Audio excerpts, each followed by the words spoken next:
Shout out to Kai Jones. Requesting a trade though, like, bro. That trade request was Terrence Ross said it best. So no, he is not mentally okay. Nah, yeah, that was crazy, bro. That's crazy. Shout out to Kai Jones, man. I thought he was gonna be really good on the Charlotte Hornets. Like his athleticism, his bounce, his explosiveness. Next to LaMelo, I thought that was gonna be generational lives, but good luck getting the job, buddy. all right, At this rate, I got my right mic on. Jesus. Yeah, go like when players of his caliber, like below, like he's not even like average. I'd say at this point he's like below average. Like sometimes not even cracking rotations, bro. If you're requesting a trade like that, like who is signing you? Like I feel like he was closer to being like waived than to being a trade asset. Like what did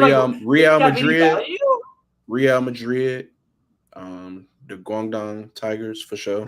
Right, yeah, definitely interested. That man's about to get. He's not getting traded. He's about to get cut.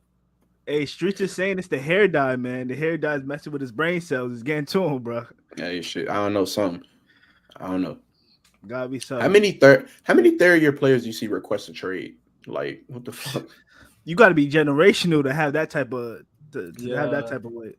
I was going to say there was definitely rumors about Zion by like year 3 saying, yeah, he's going to request a trade. He didn't request one though. You know what I'm saying? Do it.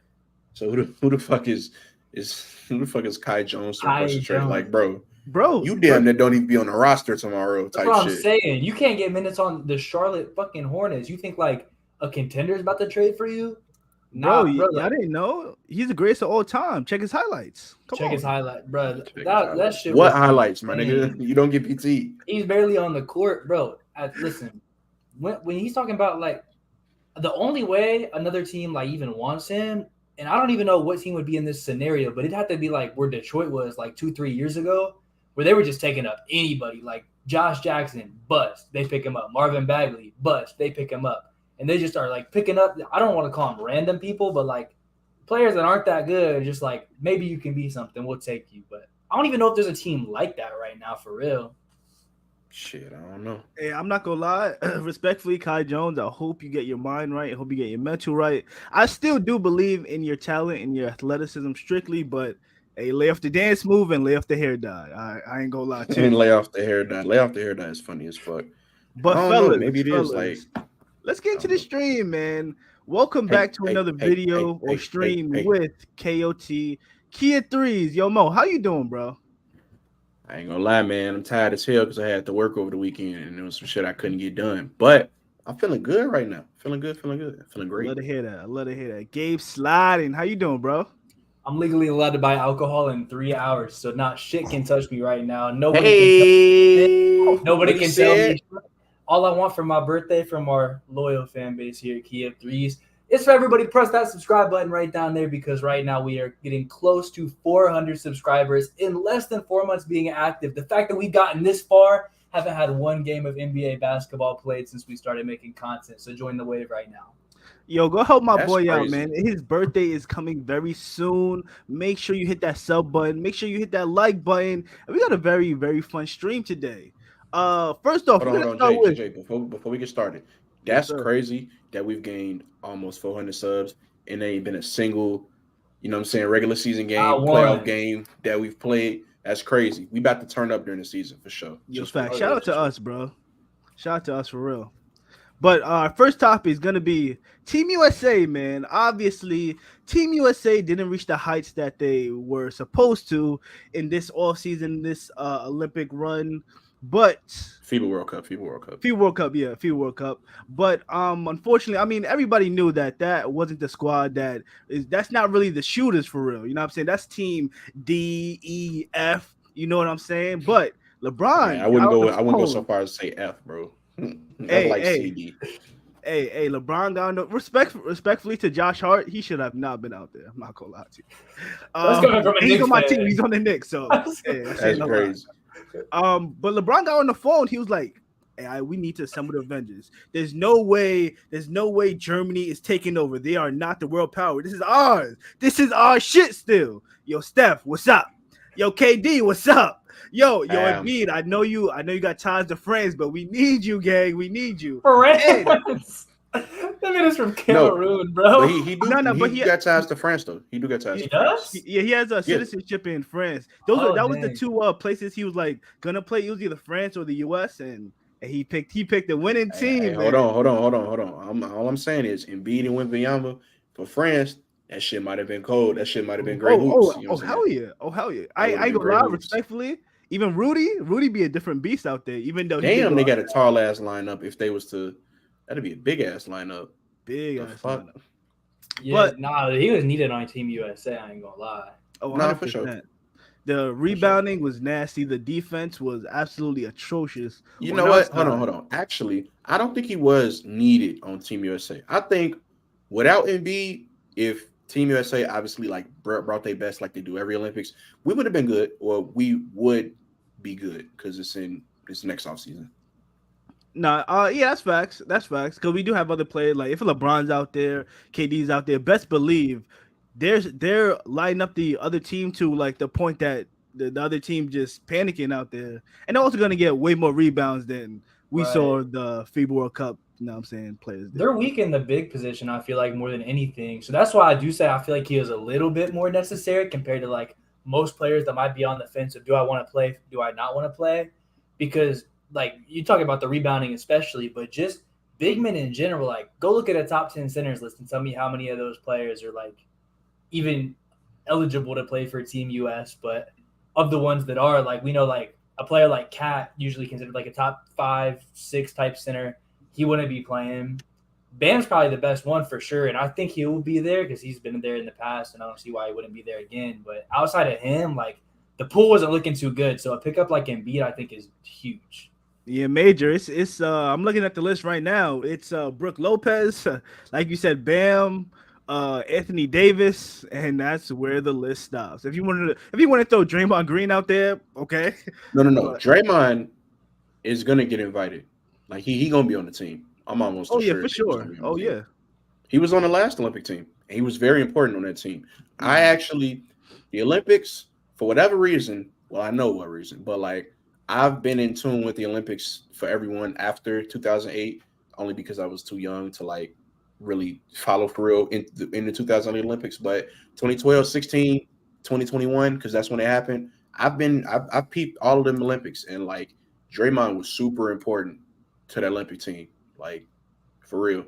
Motherfuckers could ended up with a silver medal without Draymond there. I'm so dead. That Steve Kerr shit, bro. We're on that Steve Kerr offense. He's been carrying. Draymond's been carrying that Steve Kerr offense. Gabe, I feel, bro. Hey, I don't know about Steve Kerr right now because that. Yo, give Eric Spoelstra that head coach seat, bro. Bro. Steve Kerr never should have had that seat over Eric Spoelstra at all. Hell no, bro. Hell no. It should have went from Greg Popovich, not Greg Popovich. It should have went from Coach K to, well, Greg Popovich is a part of the staff right now, right? But it should have went to Eric Spoelstra and not Steve Kerr. Absolutely. But I have a question, guys. I have a question. A lot of these players, they are up there in age, and I'm not gonna lie. We got Kevin Durant. I'm just gonna go down the list. We got Kevin Durant, LeBron James, Steph Curry, Anthony Davis, Damian Lillard, Kyrie Irving, Draymond Green. We got Chris Middleton, DeMar DeRozan, Bradley Beal. I mean, a lot of these guys are up there in age, and by the time the 82-game season ends, and we're not even counting the playoffs, do you think a lot of these guys are going to be healthy enough and still willing to make that commitment to play for Team USA? I answer this. It was a real tough ask last Olympics, just because, for one, it was a real quick turnaround from the finals, and it was players that played in that finals that was part of Team USA: Drew Holiday, Devin Booker, Chris Middleton. It was also off schedule from the normal Olympics, so it was hard to get some players to commit. Not to mention, it was players hurt, and it was a real tough commitment. But from ever since that 2008 year, like, the USA has brought their best. It was just they couldn't bring the best of their best last time around. But you got to think about it like this: it's gonna be Kevin Durant's final Olympics, most likely, is going to be LeBron's final Olympics. 100%. Most likely. Steph has never played in the Olympics. Fun fact. And this is going to be the last chance for them to team up together. So, barring health, it ain't no stopping them like when it comes to the commitments because they've already committed. So many of them are already committed. And then that's just the three biggest names that'll go. We ain't talk about Tatum who committed. We ain't talk about Devin Booker who committed. I'm pretty sure if Brian committed, he can get Anthony Davis to commit as well. And Anthony Davis has been a part of a Team USA roster 2012. Bam was a part of the last roster. I don't know if he committed, but he would be willing to play. Somebody like Jimmy Butler, who's been a part of a roster. It's so many of these guys that we got that there's no way all of them are going to be hurt. And I'm going to knock on wood because it'd be just my luck for them to jinx them like that. But yeah, that the commitment definitely not going to be a problem. It's just a matter of health. So yeah, you got to think like a lot of these guys are on contending teams, but there's only so many teams that even make it that far to be playing that late. So depending on like finals matchups, who goes out in what rounds, like that's going to impact the amount of rest. But I think for a lot of the guys, like they'll be good. Bringing it up that point about having the regular off season versus like the couple short off seasons we had, like pretty much for a couple years in a row there, that's just going to make it so much easier for players to commit to rest up after their season ends and just to get ready for that final or for that Olympics. So yeah, I think just players are so passionate about it right now. I think especially what happened in FIBA, just kind of inspiring that to, you know, like you said, call the Avengers in. So I think like this is going to be a year where you really see players want to step it up, kind of like a 2012 or 2008 rather, or a 92 or something like that, where like the USA looks at it as the worst in terms of basketball. And then everybody's like, oh, now we got to show them what we're really about. Nah, yeah, I agree. I do think that a lot of these players are more motivated than ever. But then again, I'm looking at a lot of our best guys or guys that we're going to be depending on, and just that this is going to be very big season for them. Like when I think about Kevin Durant, him on the Suns, him next to Devin Booker, their goal is to win a championship, and they're going to be competing at a very, very high level from game one to whatever game they get eliminated or if they win the championship. And same thing with LeBron James. This could be like his last good year. I mean, who even knows if he's still going to be good this year? Not like I'm not taking anything away from Bron, but I mean, who knows? He's 39 years old. Steph Curry's 35. I mean, I'm not going to say too much, but at some point, he's not going to be the Steph Curry that, you know what I'm saying, we know and love. Anthony Davis, injury prone. Draymond Green isn't even going to start the season healthy. He's dealing with I believe it's a right ankle injury.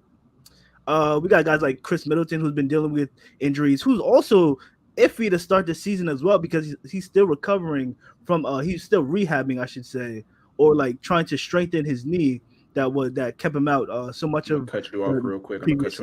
Chris Middleton is not making Team USA. I'm gonna just he's not making Team USA, bro. We got better than Chris Middleton. Yeah, I'm gonna have to agree with that. Like they're calling up some young guns before that. Did you say Anthony Edwards' name yet? Nah, but Ant is definitely gonna be there. Hey, he's gonna be there before Chris Middleton. He's gonna be there. He's gonna be on the bench. He's gonna be on the bench, but he's gonna be there. No, yeah, 100%. All right, maybe not Chris Middleton, but I was just looking at some of these guys that. I was just looking at some of these guys that we're going to be depending on. I was like, I don't know if I can really count on Kawhi not going to be there. Kawhi? No. Kawhi announced to like his intent to play, didn't he? He said he does want to play, but you know his health, bro.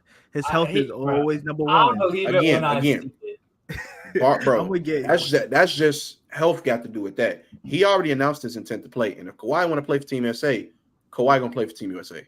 Yeah, I mean, also there was a report that came out today that a lot of guys that did show interest that they did want to play is not making the fucking roster. I mean, like you said, Mo, Chris Middleton is clip for you, buddy. Fred VanVleet, appreciate it, but you're not making the cut. I don't think. Wait, Fred VanVleet show interest. My boy Austin Reeves probably going to try out, and I'm sorry to the Lakers fans, he is not making the roster. Nah, but I mean, you guys got anything else? Any other thoughts on Team USA? Or we can move on if you guys are good on that. No, next topic. Okay, wait, hold on. I got just one final thought. So my roster, and I'm gonna write it down just so that 12 players. All right, we got, and this is like not going by position, but we got Bron, we got KD who's gonna be there, we got Steph who's gonna be there. Obviously, those three gonna make it if they healthy or whatever. It ain't gonna be no commitment issues with them because they're the ones that's leading motherfuckers to get there. You know what I'm saying? Mm-hmm. Devin Booker, I think is a lock. Tatum, I think would also be a lock. Somebody like Anthony Edwards, he would be on the bench there, but he would definitely be there for sure. Say Embiid yet? I did not say Embiid, but he announced his intent to play, which is we didn't even mention that.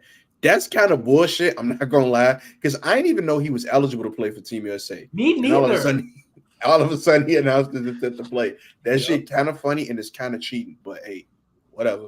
You got his citizenship, bro. I was gonna say he's been But I didn't know that all you needed was citizenship. I thought you needed like more than that. But I mean, I guess that makes sense. So now Kyle Anderson got his citizenship for China like in the offseason and played like 2 weeks later. Like, yeah, no, I did forget that, but like, damn, that's all it takes is citizenship. All it takes, bro. No. I do remember because, and this is baseball related, so we're gonna move on after this. But in the World Baseball Classic, Randy Arozarena, he played for Team Mexico, but he's not of Mexican like descent, or he wasn't born in Mexico. Mm-hmm. But I think whatever the highest level government official is in Mexico, I forget what they use, but he granted him citizenship. Like Randy Arozarena wrote him a letter, was like, "Hey, I'm trying to play for Team Mexico," and he granted him citizenship, and that's how he got to play. So, yep, I guess all you need is citizenship. And that's all it takes, bro. But with that being said, let's move on to our next topic, and that's NBA hot takes. NBA hot takes. Me and my boys, my boy Mo and Gabe, we're going to give you an NBA hot take for this upcoming season. And hey, who wants to start us off? I gotta get this, bro. I think my first one, I've been drinking some Kool-Aid, bro. Been sipping on it. So there's a team who originally I was a little bit low on. And, recently, I just got to pull up this roster page. Excuse my clicky keys, because I gotta really break this down. Okay, I'm excited. What you got for us, bro? So I do think there's a defensive juggernaut loading in this league, and there's these teams. Every year, there's fucking one of them. It's a team who, on paper, they don't look that good, but they got this crazy defense. And they end up showing out. Oh the Brooklyn Nets are gonna be good this year, bro.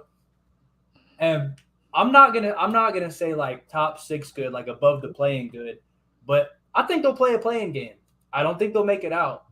But here's what's gonna happen.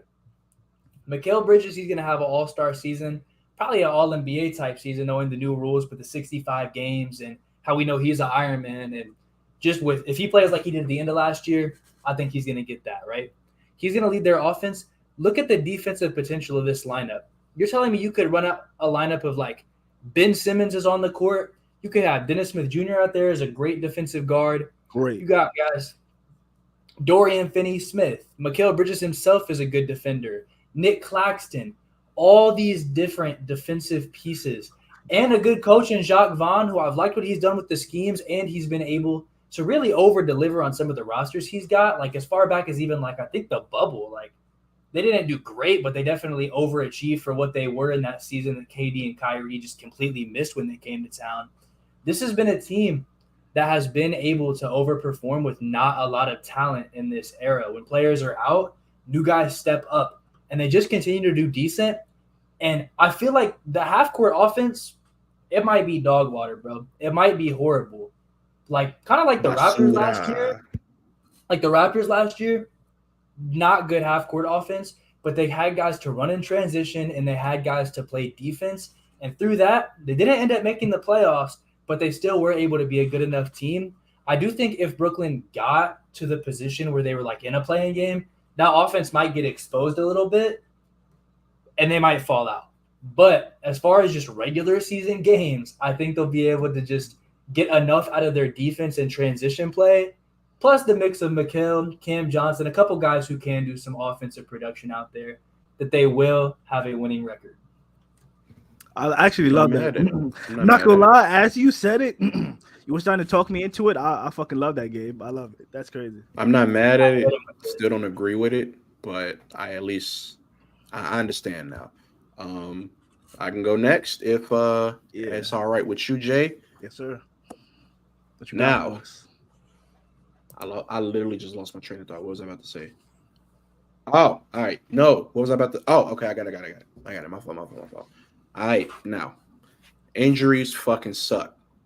What also sucks is not being on the basketball court. Zion, my brother. I know that you ain't touched the court in a minute, and I know that you ain't for real been putting in all that effort to stay healthy and be on the court. But I need you to lock the fuck in. Because if you lock the fuck in, I genuinely think that this Pelicans team wins at least one playoff series. We saw last season, them motherfuckers was a 1 seed, and they was holding that 1 seed with Zion and B.I. And when they didn't have Zion and B.I., guess what happened? The motherfuckers fell out of the play. They fell out of the play-in, right? If I'm not mistaken. Did they make the play-in this year? I don't think they made the play-in. Either they made the play-in or they was like, I think they was out in the first game of the play-in or something like that because they feel like they made it. Hold on, let me look that up real quick. Keep going. Either way, they fell hard as fuck down. Like they might have been like that 10 seed or that 9 seed. I think they did make the play-in, but they was probably like the 10 or the 9 seed. I don't remember them playing multiple play-in games. I thought isn't OKC the 10 seed? It wasn't Okay, it was because it was OKC. Was it the Timberwolves that also made the play-in? T-Wolves made the play-in. T-Wolves definitely made the play-in. Yeah, so it looks like to me, OKC beat the Pelicans in the first play-in game. The first team out was Dallas, but New Orleans made it. They lost to OKC because I think it was like a crazy like Josh Giddey game, and then Minnesota ended up taking out OKC. Was that the game where Shea was like playing like ass? Kind of playing like ass. I think so because he was not the reason they won it. Then Minnesota took care of business in that last game. Yeah, for sure. Okay. Shout out Minnesota. You see me with the jersey on. Shout out my nigga JELSON. You did. But yeah, man, I think fully healthy, this team takes a playoff series, especially with the West being as wide open as it is. A lot of people say the West is better than the East right now. I mean, I guess, but it ain't too many real contender teams in the West. I think that my hot take, I guess, wouldn't be that Zion and B.I. win one playoff series. My hot take would be that the West is very, very condensed and close together, but those teams are not the cream of the crop teams. It's like a bunch of B- teams all packed near each other, which I guess when you consider the macro and consider everything in the West would be better than the East. But I think the disparity isn't as big as a lot of people say. And it's definitely not like it was back in the 2010s. Hell nah. No, I like that a lot.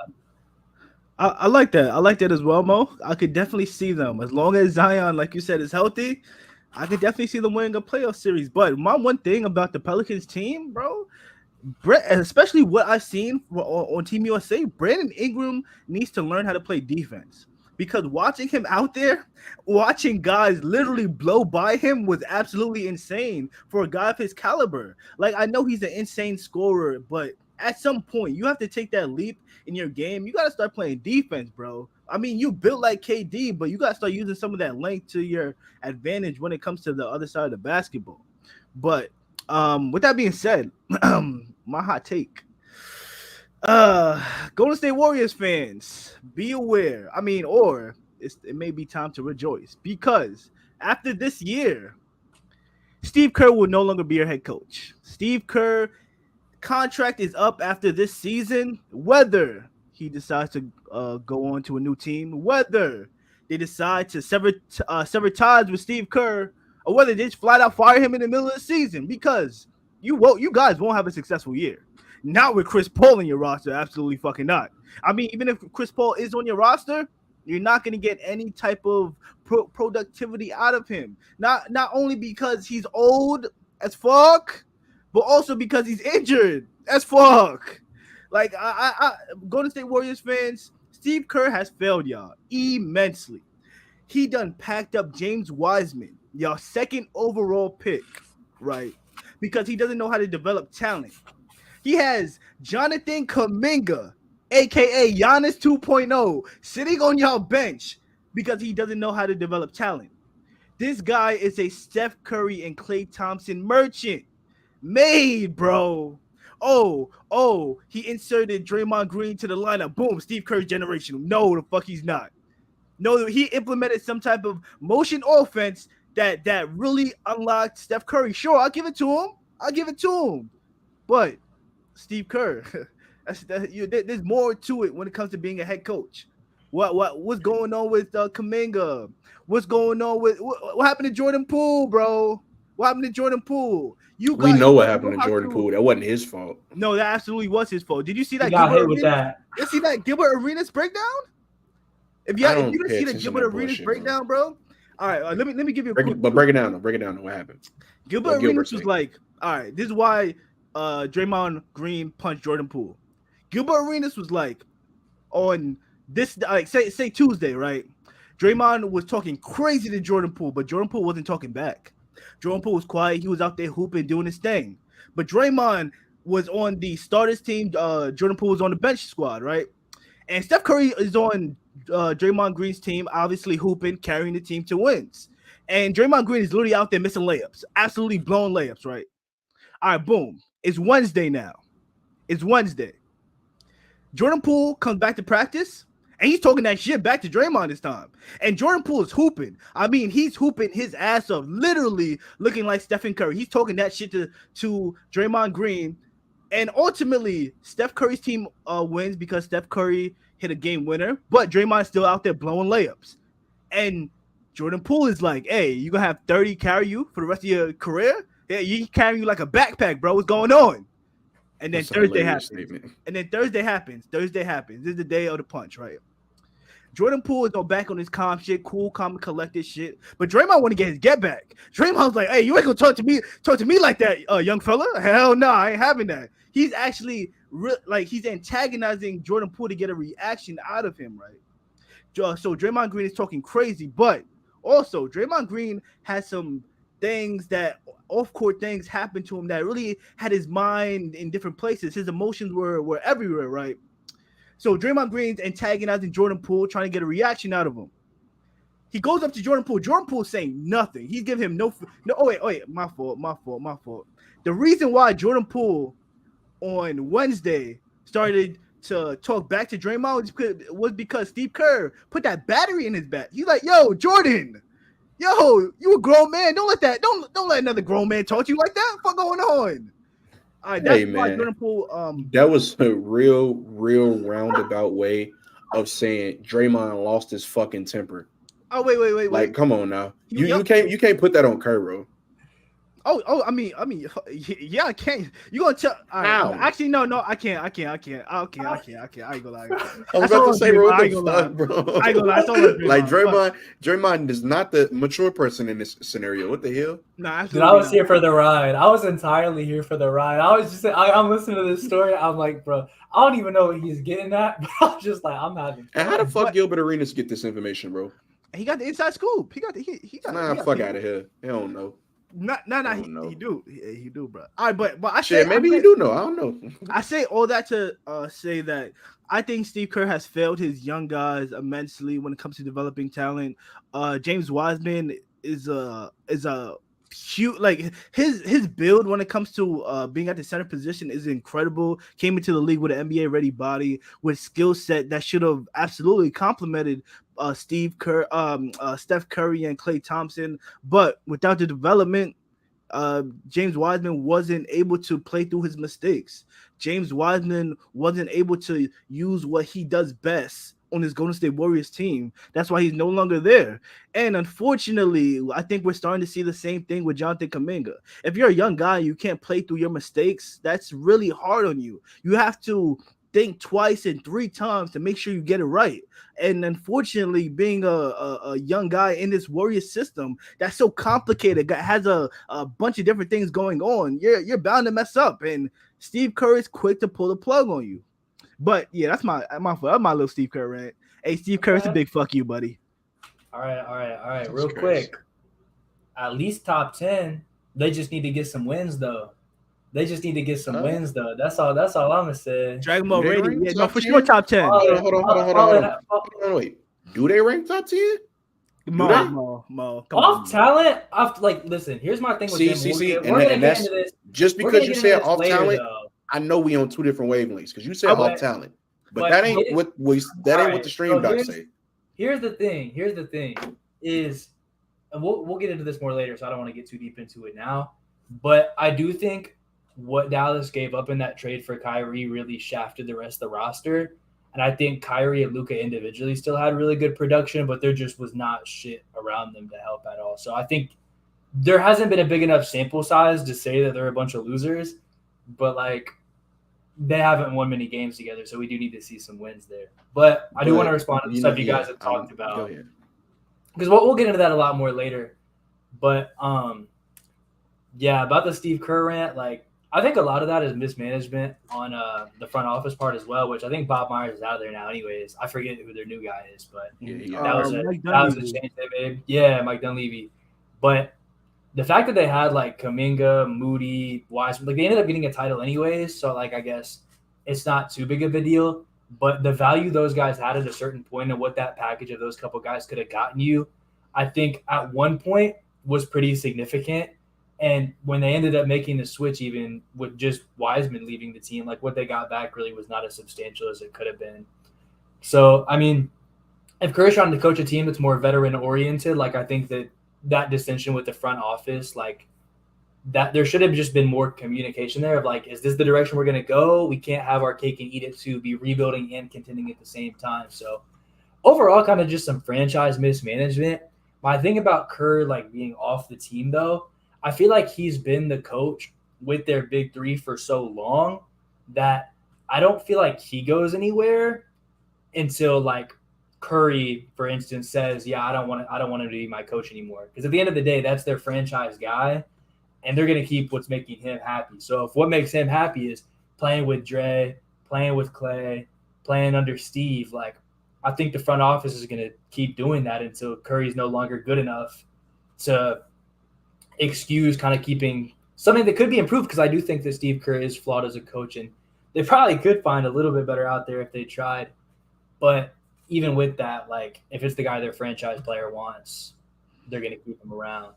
Wait, Gabe, let me just respond to that real quick. Wait, so do you think it's what's keeping Steph Curry happy, or looking at their luxury tax as well? Because that second apron does kick in next season, right? The full second apron kicks in next season. And I believe Klay Thompson is up for an extension. And I do think if you're looking at what keeps Steph Curry happy, I think it may be keeping Klay Thompson and Draymond Green, but I think that's even in jeopardy with the second apron. So I'm thinking, so in my opinion, if you're not winning championships and I'm still spending money to keep these guys together, I don't know if am I starting to look in a different direction if the group that I was depending on for all these years, they're getting older. I mean, it happens. They're getting older. They're no longer playing at that level that they once were, and it may be time to pull the plug. Yeah, no, I think that's a really good point, just based off like even in their last title run, like the second best player to me was Andrew Wiggins in that run, because Draymond was really bad, especially in the finals. Klay wasn't great.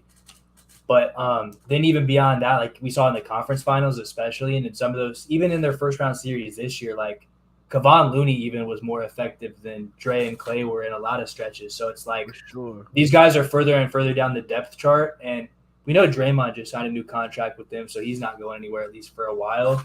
But it's like, yeah, for Klay to stay around, he's probably going to have to take a hometown discount, because you're not paying him that much for what he's providing you at this stage and how old he is. And he's still a good player. Like I think he just barely made my top 10 shooting guards list, but he's not getting any better, and he sure isn't what he was in his prime. So yeah, to keep them together at that point, I don't even think like a Steph Curry could go out and blame the front office for that. If it's because of the second apron, it's like, hey, he wanted this money and we couldn't give it to him. What can you really argue against that? Like we literally couldn't do it. So but as far as what you're saying is like, should they look in a different direction? Yeah, probably. Like, unless Klay is willing to take a pay cut, yeah, why would I give him another big contract? He's not going to be even a top 4 contributing player on a championship team. Go look at their last finals run. Like, where did he rank on the best Warriors players in that run because it's probably like Curry, like Wiggins. Looney. Probably Poole. Yeah. Poole after Probably that. Poole. Probably Draymond, then Poole, Clay. Anywhere between there, but like not in the top 3. Right. So maybe at best like the 6. So I mean, it just depends on how much money he wants. So, I don't know about Clay, and that's a bridge that they don't really got to cross right now. But as a Dallas Mavericks fan, I forever have an image of Steve Kerr trying to catch a break.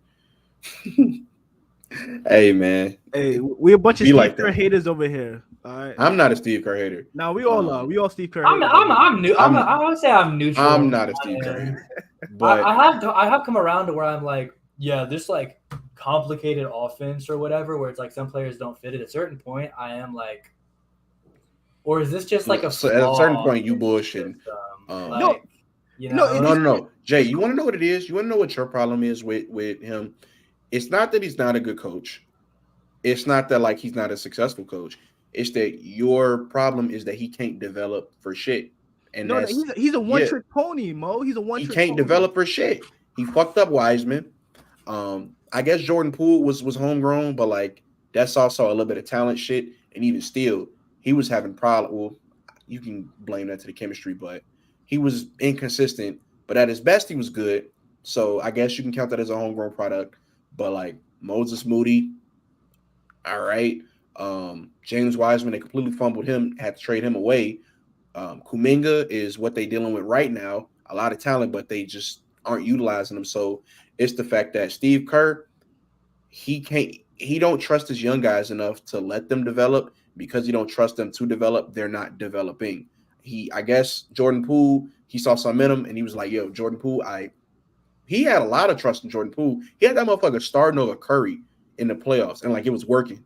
You know what I'm saying? Granted, it was because of injury and it was bringing stuff back, but that's a lot of trust to put in a player as young as Jordan Poole. And Jordan Poole was doing good as a starter.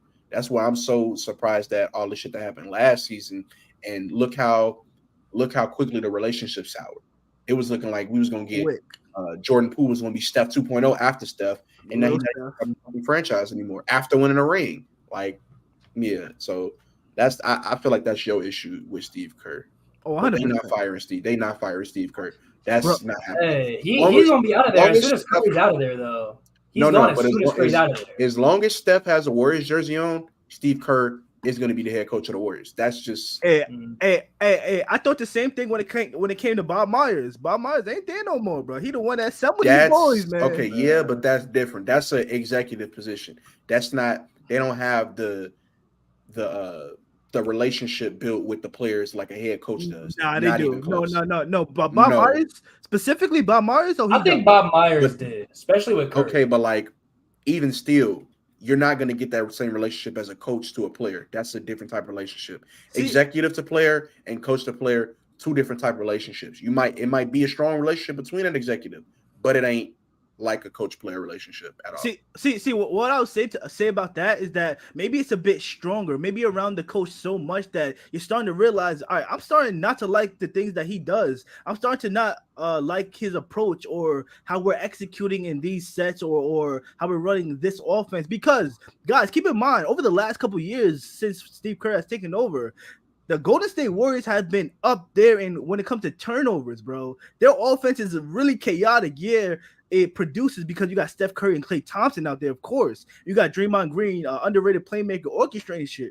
But they do fumble. They have a lot of turnovers in that offense. So I wouldn't say it's flawless or anything like that. But there are things wrong with Steve Kerr and how he's running this team. Besides the young guys, obviously.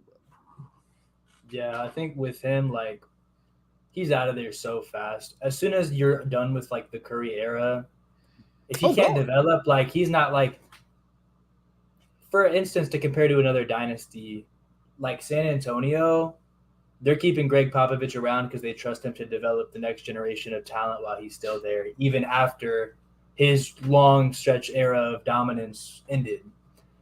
But with Steve Kerr, like you're not getting that same developing the next generation. Once this Curry, Clay, Dre thing is done, I don't think there's a place for him in Golden State anymore. No, he's cooked. I thought he had a chance when Jordan Poole's on the roster. Maybe he had another, like 10 years in his back pocket, but it's clipped. It's over now. It's over for that.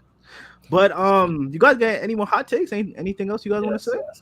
I did bring a second one for the stream today. Let it off, bro. You guys might not like this one. It's okay. That's the point of a hot take. I think everyone we've had today, Steve Kerr's time being numbered, good take. Pelicans being a high seed, good take, because if they're not, then they need to start looking at their future. If those two guys are even going to be there. Obviously, I brought the Nets take, so I'm going to be biased to think that one's good. But my next one might draw the ire of a lot of people. I think DeAndre Ayton's going to have a breakout season.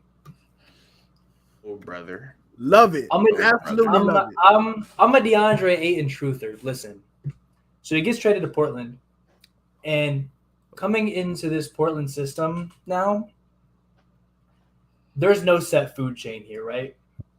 Looking at where they're at now, after the Dame trade, no, not yet. It's not. I think there's Anthony Simons, who's been there for a while.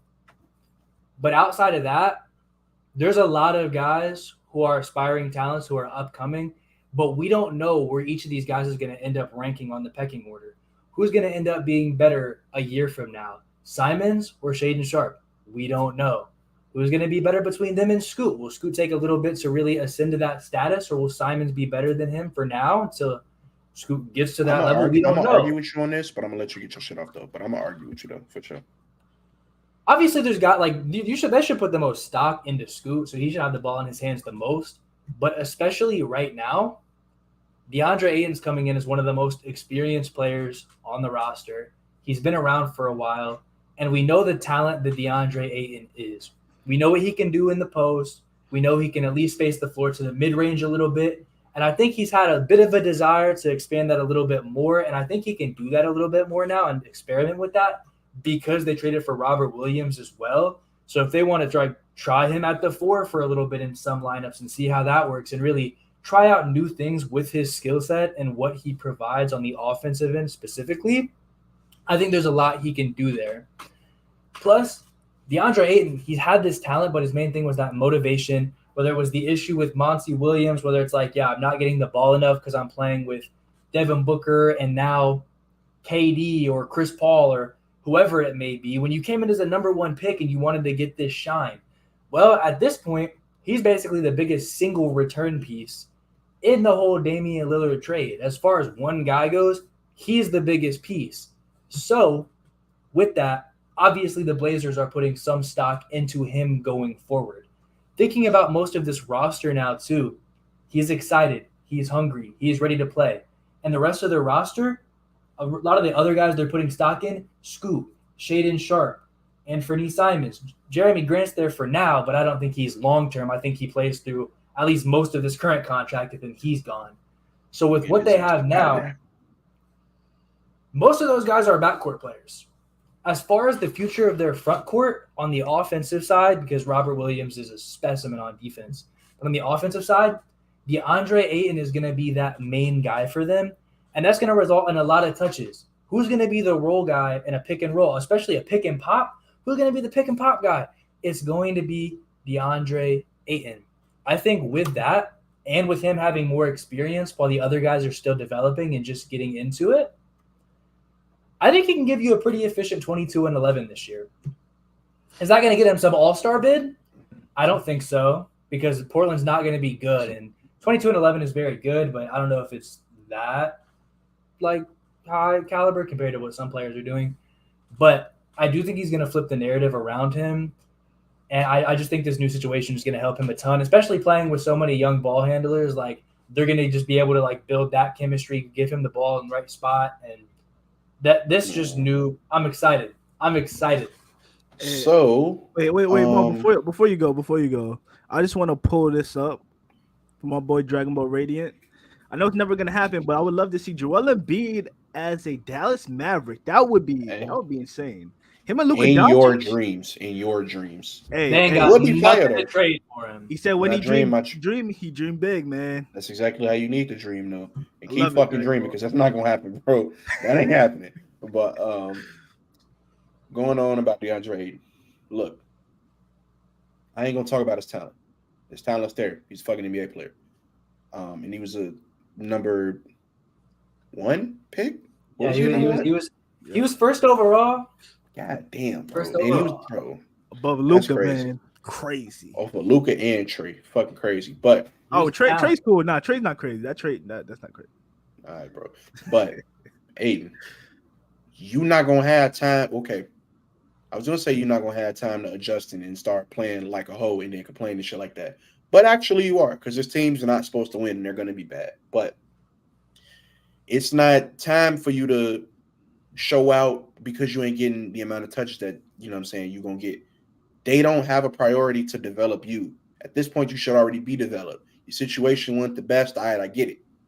But respectfully, the situation that you're in right now, not that much different. You're going to have to get in where you fit in. You're probably going to get some more touches just because these guys is young and they still raw offensively. But you got to hold up your part of the deal too.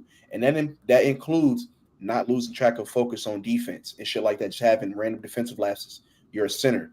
You can't be the one to have the defensive lapses. You're supposed to cover the defensive lapses. Who's going to cover you? Nobody, because you're the center. You're the last line of protection, shit like that. He going to go to the 4, bro. He going to go to the 4. Robert Williams going to the 5. Robert Williams over there, bro. Anyway, that offensive game has got to be more polished because you're going to be getting, I say, probably increased touches because you're not playing with KD and Devin Booker. So you don't got those two black holes over there that's getting they more than their fair share of touches.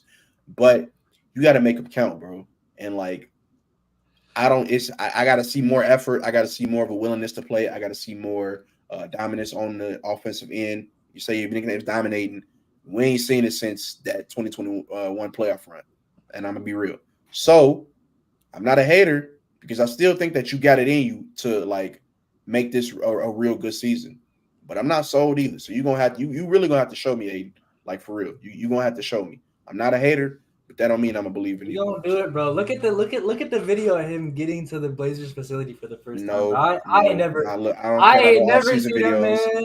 I ain't never seen it. It's not even on court. It's just the way he looks. He just looks so happy. Like, that brother was cheesing, when the main thing that you're talking about is mentality and effort. Yeah, if I see an off-season video where he actively looks like super happy and excited, I'm gonna put a little bit more stock in that than if it was just a video of him on the court shooting threes. But I do think they do kind of like, I'm not going to say it's their main priority to develop him because that's going to be their backcourt guys like Shaden and Scoot most of all. But when it comes to front court players, I think they traded for him to be the future of their front court. Him and Robert Williams. I agree. I guess.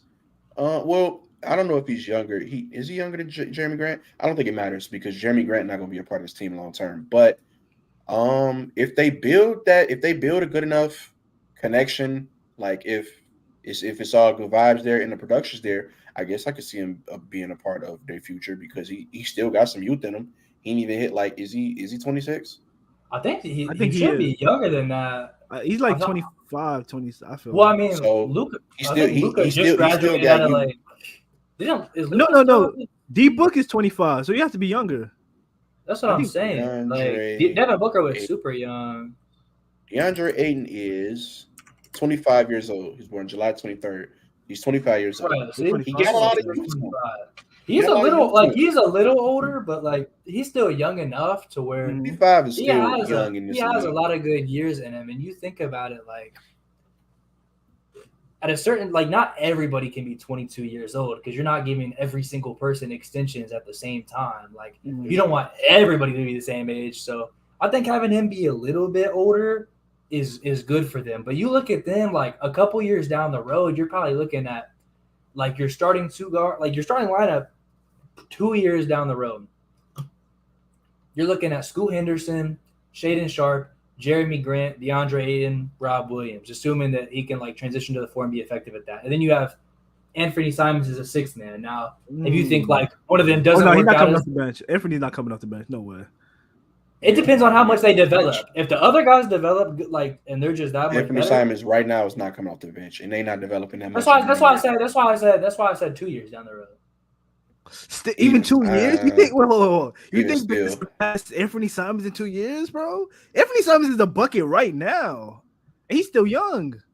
I think Scoot is up next. Hey, I ain't gonna lie, shit is sharp. Gonna have to be multiple times $6 million a year, bro. Because that's I ain't gonna lie, it's not happening. That's what I'm saying though. This is my main point, bro. There's so much fucking talent. Portland's low key like they got like they just started the rebuild officially. That top six, like that top six pick your backcourt guy to come off the bench. Then you're looking at the front court at least like short, medium term. It's a 5-year contract with Jeremy Grant, and then Ayton and Rob Williams. Bro, that top six, if half of those guys pan out long term, you have 3 franchise cornerstones. 100%. I'm just gonna bring this one up. My boy Dragon Ball Radiant has a hot take of his own. I think James Harden eventually leaves the league because no one will sign him. How y'all feel about that? There's no way in hell. Even James Harden in his current state, ain't no way in hell a team just not signing him. Like, he ain't going to Saudi? Saudi is crazy. Like, bro, Saudi like when Carmelo fell out the league, like he did not look good. I don't think he should have been out of the league, but like he shouldn't have been. He wasn't willing. He wasn't willing to accept that role. But James Harden still now is like a top. He's like top 10, like fringe top 10 point guard. I'll say because I think some people have him on there, some people don't. So like you can't be that good at your position. You can't be that good at your position and like not be signed to a roster. There's no way. Yeah. Well, I'm all the way with you, Gabe, when it comes to DeAndre Ayton. I was trying to tell Garrett the other day that he should indeed be a top 10 center, but he was not having it. I'm an Ayton fan. I'm with the dominant Ayton movement 100%. That don't even sound right, bro. Like you can't give yourself a nickname, bro. Yo, Mo, you got another hot take? Nah, damn, you put me on the spot. I thought it was gonna. No. If you don't got one, if you don't got one, it's okay. Go ahead. All right, so my hot take. Yours? What happened? We gonna move on after yours. Yeah. Top 10? Sure. All right, so my hot take, fellas. I got the Charlotte Hornets being a playoff team, bro. I absolutely love what the Charlotte Hornets got going on, but I will say I gotta ask you something too. What's up? Is it playoff team via the play-in or I would say top 6 seed? See, top 7 seeds. I would say playing, but because there's some things I do believe that they need to change with their roster, either before the season starts or midway through the season. It's nothing huge that's really gonna affect how the team's continuity or how they play for real. But it's just a motherfucker that needs to be off the team, and that's all. I'm talking about Gordon Hayward. Gordon Hayward, you are the clown in the line of Army men. My boy, you do not belong on that team. That's fucked up. I'm sorry. It's just you just don't belong, bro. And it's no disrespect. You belong on a contender, a team that could. You just called the man a clown. You say it's no disrespect. That's not disrespectful. You belong on a team that could really use your talents, just not this one right here. I mean, well, what are we looking for you towards?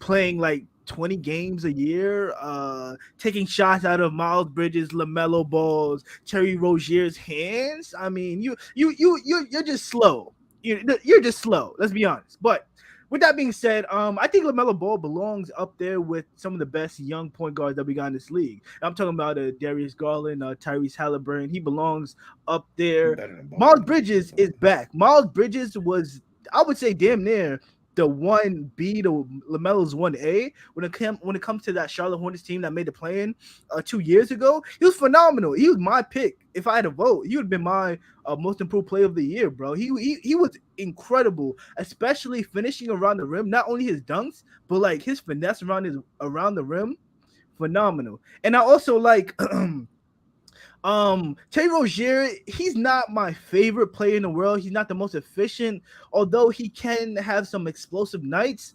I wouldn't be mad if they moved on from him as well, but I really don't know what you're gonna get in return from him. In return for him. So I don't know if the grass is greener on the other side. So I would hold on to him.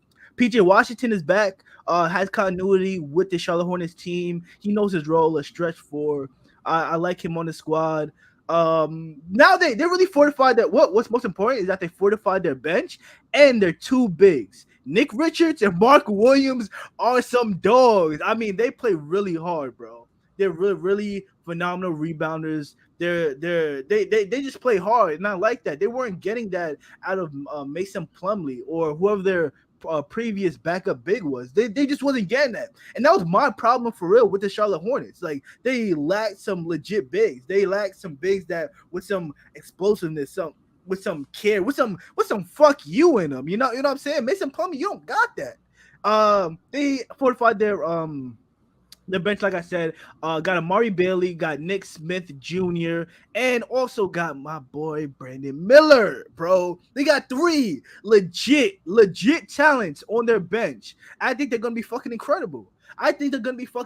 Bro. They literally have about like 8, 9, now I'll say 8 guys that I could fully put my trust in for this Charlotte Hornets team. Now, is Steve Clifford the coach to really get the most out of these guys? Steve Clifford is a defensive-minded coach. Steve Clifford is one of those coaches that's really going to make you work hard when it comes to training camp, when it comes to practice. I just hope that these young guys can buy into what can take the work ethic that Steve Clifford is trying to implement onto them and really get the most out of their game. That's my biggest thing with the Charlotte Hornets. But I really think if they click, if everything goes right, bro, easy 7 seed. Oh, so listen, that was a really great pep talk. You really sold the points really well. They do have a lot of solid talent there. I'm gonna let you know. Last week I made my Eastern Conference standings predictions, and I had the Charlotte Hornets at 14. That's crazy. And I thought they could go up to like 13. But listen, wow. I had my like 8 playoff teams was like Milwaukee, Boston, Cleveland, New York, Philly, Indiana, Miami, and Atlanta. Because if Atlanta's in the play-in, bro, Trey gonna get you a game. Trust. Trey in, play in. And if Miami's in the play-in, they also always find a way to make the dance. Beyond that, I told you I was high on Brooklyn, so I had them at 9. I think Orlando has that young talent on Brooklyn too. At 9 is funny as fuck, by the way. And I would like also Orlando, like I think with their talent and what they've done, kind of like you're talking about with like a Charlotte, like I think they're ready to take that jump. And then Toronto and Chicago like aren't good, but they're still trying to win. So like I got them at like 11, 12. But then it's like the bottom 3 ended up being Detroit, Charlotte, and Washington. And so they have talent, but the couple things I had with them that just kind of made them questionable was like LaMelo's still never really had a full healthy season. So I'm still questionable on like, can he be around full time or will these nagging injuries keep catching up to him? And well, he's played games before though. He hasn't played well. He's played. Yeah, he has, but like he's just in and out of the lineup so often where it makes them struggle to be better than a lot of these other teams that are trying to contend. And then Miles Bridges, while he was very effective last time he played, coming back in after not playing organized basketball for a full year, I think is a bit weird. And then mixed with that, like a lot of the guys who also were doing good things, like a Mark Williams, a Nick Richards, and especially bringing in Brandon Miller, like I think they need some time to develop. And I think how you feel about Charlotte might be how I felt about Detroit last year. I thought last year Detroit was going to make that play-in jump, but they were still a little bit of ways away. Like they had a lot of the talent there. Like Detroit had Cade, they had Jaden Ivey, they had Jalen Duren. They brought in some other guys to fortify like Wiseman throughout the season. Bagley was there. They had like a couple older guys to kind of like help with that, like a Bojan Bogdanovic. But at the end of the day, they just needed more time to develop. And if Miles Bridges comes back and he's like exactly what he was, if not better, the last time that they made this type run, and LaMelo's healthy the whole season, yeah, I do think they can place a lot higher than where I had them. And they could make a play-in bid. They've done it before. But I do think there's just a lot of question marks there. And some of the players, like a number 2 overall pick, are newer and will need some development. So it just makes me hesitant. But you have a really good argument for like Mark Williams, year 1, defensive impact, huge. So to come out and say, yeah, a good defensive center, good defensive coach that can scheme well, yeah. I was talking earlier with Brooklyn, like that young, hungry defensive team can steal a lot of games. When you have a point guard like LaMelo that can run transition the way he can, you got a chance in a lot of games. So if they completely exceed expectations this year, I don't think that's surprising at all. I think that's a really good hot take. Like I said, I don't agree, but I think it's a really good hot take.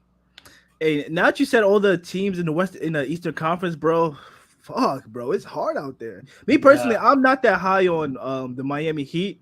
I mean, everybody probably gonna clip this like, yo, Miami Heat's in the finals again. Ha ha ha ha. Like, bro, this Miami Heat team is the worst that it's looked in like the last 4 years, or like since they made the friendship is struggling to keep them afloat, bro. That shit is ridiculous. all you got is Jimmy, Tyler Hero, Bam, and Duncan Robinson. You hoping Caleb Martin gonna show out like that again? I guess.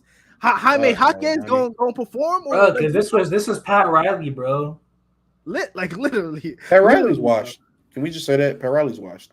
Like he's catching some living off reputation allegations. I'll say that.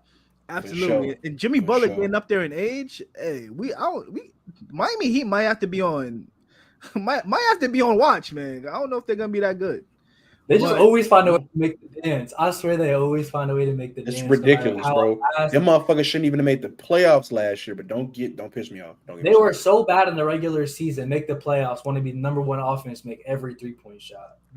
Dark magic. Crazy. But hey, with that being said, guys, I think it's time to move on to our top 10 duos in the NBA. I think this is going to be very fun. For anybody in the stream right now, make sure you leave a like right now. Leave a like and subscribe, man. We have some really fun streams over here. All right, so yo, Mo, you want to start it off with number 10? Who's your number 10 duo in the league, bro? I'm gonna start it off. Let's start it off. All right. I guess I gotta give a caveat, or not a caveat, but a reasoning before I even start off, because my list might look a little fucked up just off of paper.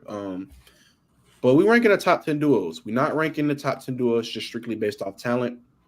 I'm ranking the top 10 duos based off a few things. For one, we didn't have any set duos, so whatever duo you made, I guess you can put on here however you want. If you want to say Giannis and Dame, or you want to say Giannis and Middleton, I don't really care because it's your duos. But a few things that I have to take into account: how long they've been playing with each other takes it takes a little bit of priority in this list.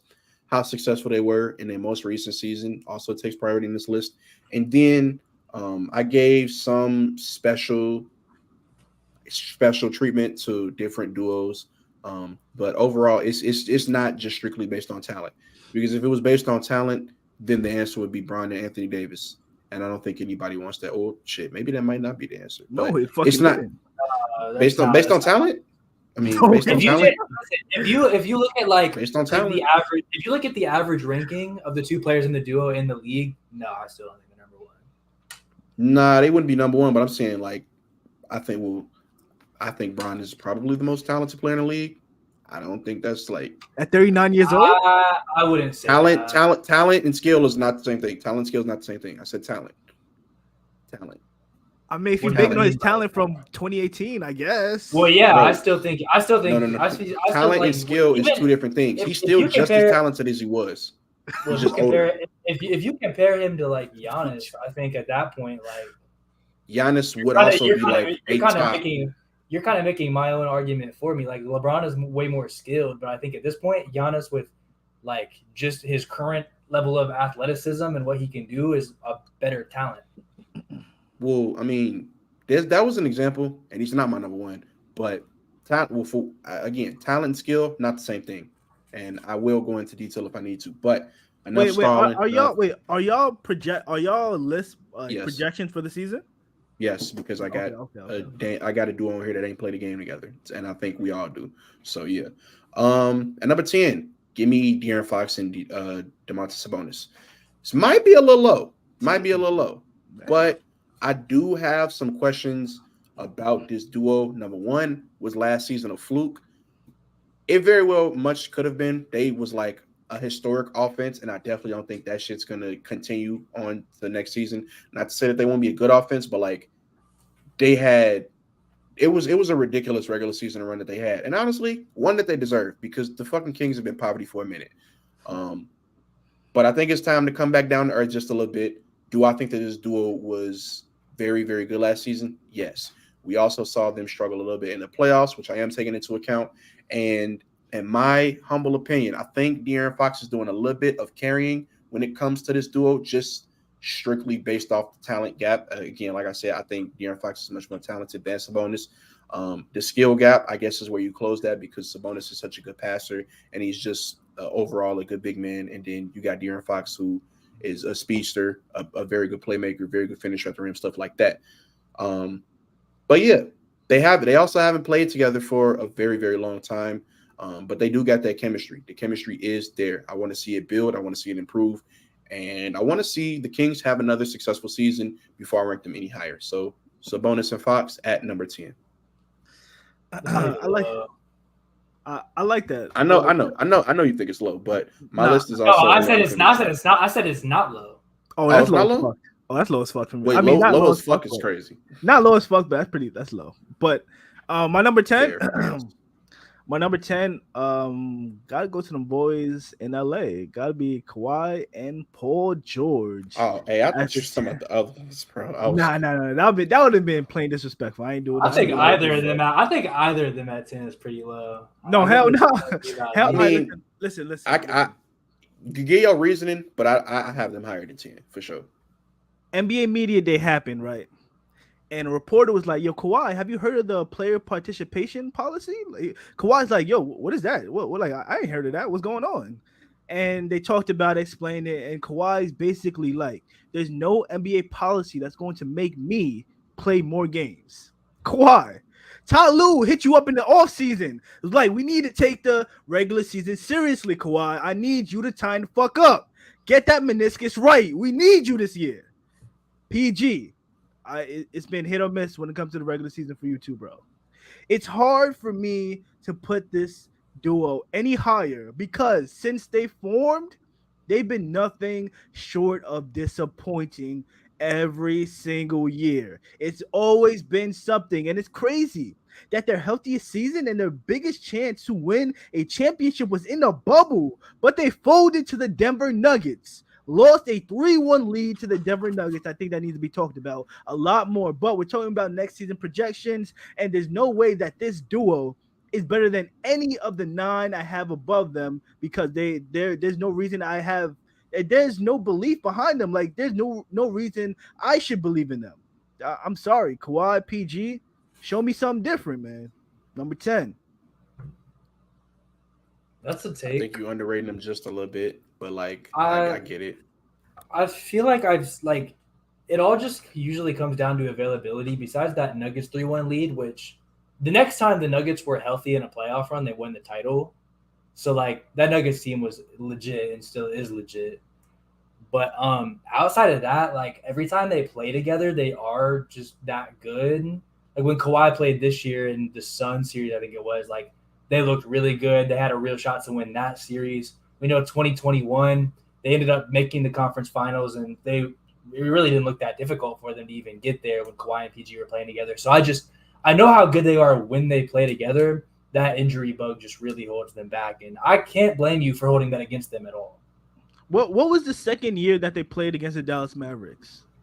Was it 2022? It was after the bubble, so it was 2021.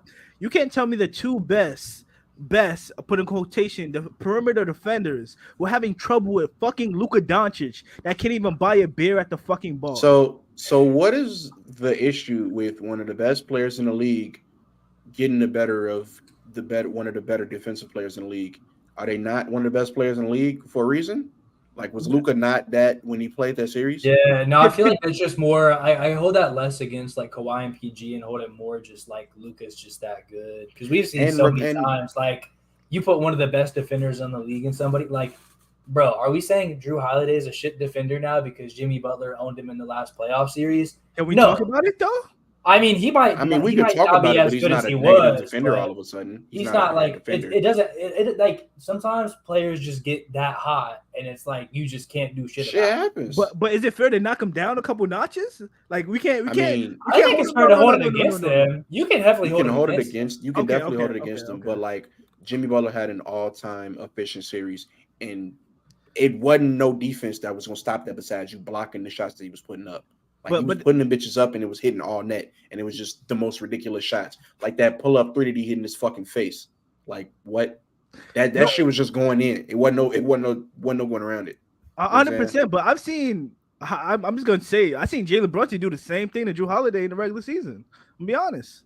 Do good defenders not get scored on? Like what are we doing here? Okay, wait. They're on the best players for a reason, and then players. Look at Jalen. Hold on, you guys are holding Drew Holiday to this standard. Look at Jalen Brunson's size. I'm not hating. I'm not holding him to any standard. I'm not holding him to any standard. I'm just saying, like, he's a good defender. We know this, and good defenders get cooked a lot of the time because they own the best players. It's kind of how they go. They good defenders because they can stop the best players the most. That don't mean they stopping them all the time. We got to keep it moving though. We got to keep it moving. For sure. A different discussion for a different day. I have 2 honorable mentions on this list, so I'm gonna just bring them up real quick now, especially because one of them was Fox and Sabonis, who you already talked about a little bit. It was only one season. Sabonis was kind of dog in the playoffs. I ain't gonna lie, and so it kind of makes me like skeptical. But with more sustained success, even if playoff failures come, like you can't really hold it against them that much, but. Didn't make it this time. I just thought they were 10. They were a little bit better. Then I also put Embiid and Harden as an honorable mention just because I didn't want to put them on the list because Harden don't even want to be there no more. And just the way like where Philly's at right now was just so weird. I'm like, I don't even want to talk about them. So call it a weird snub if you want. But like when one guy's literally actively trying to leave the team, like I'm not moved.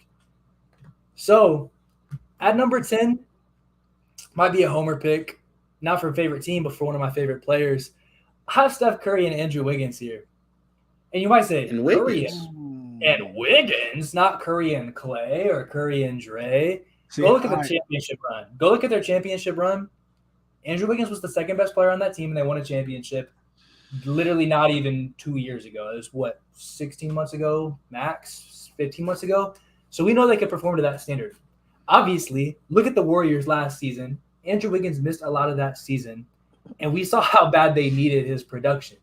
And even when he came back towards the end of the year and for the playoffs, he still looked really good for them. He came in, and you could see his presence was missed on that Warriors wing. Like, Looney's always going to give you what he gives you. Draymond's going to play his role, and Steph Curry's going to be a superstar.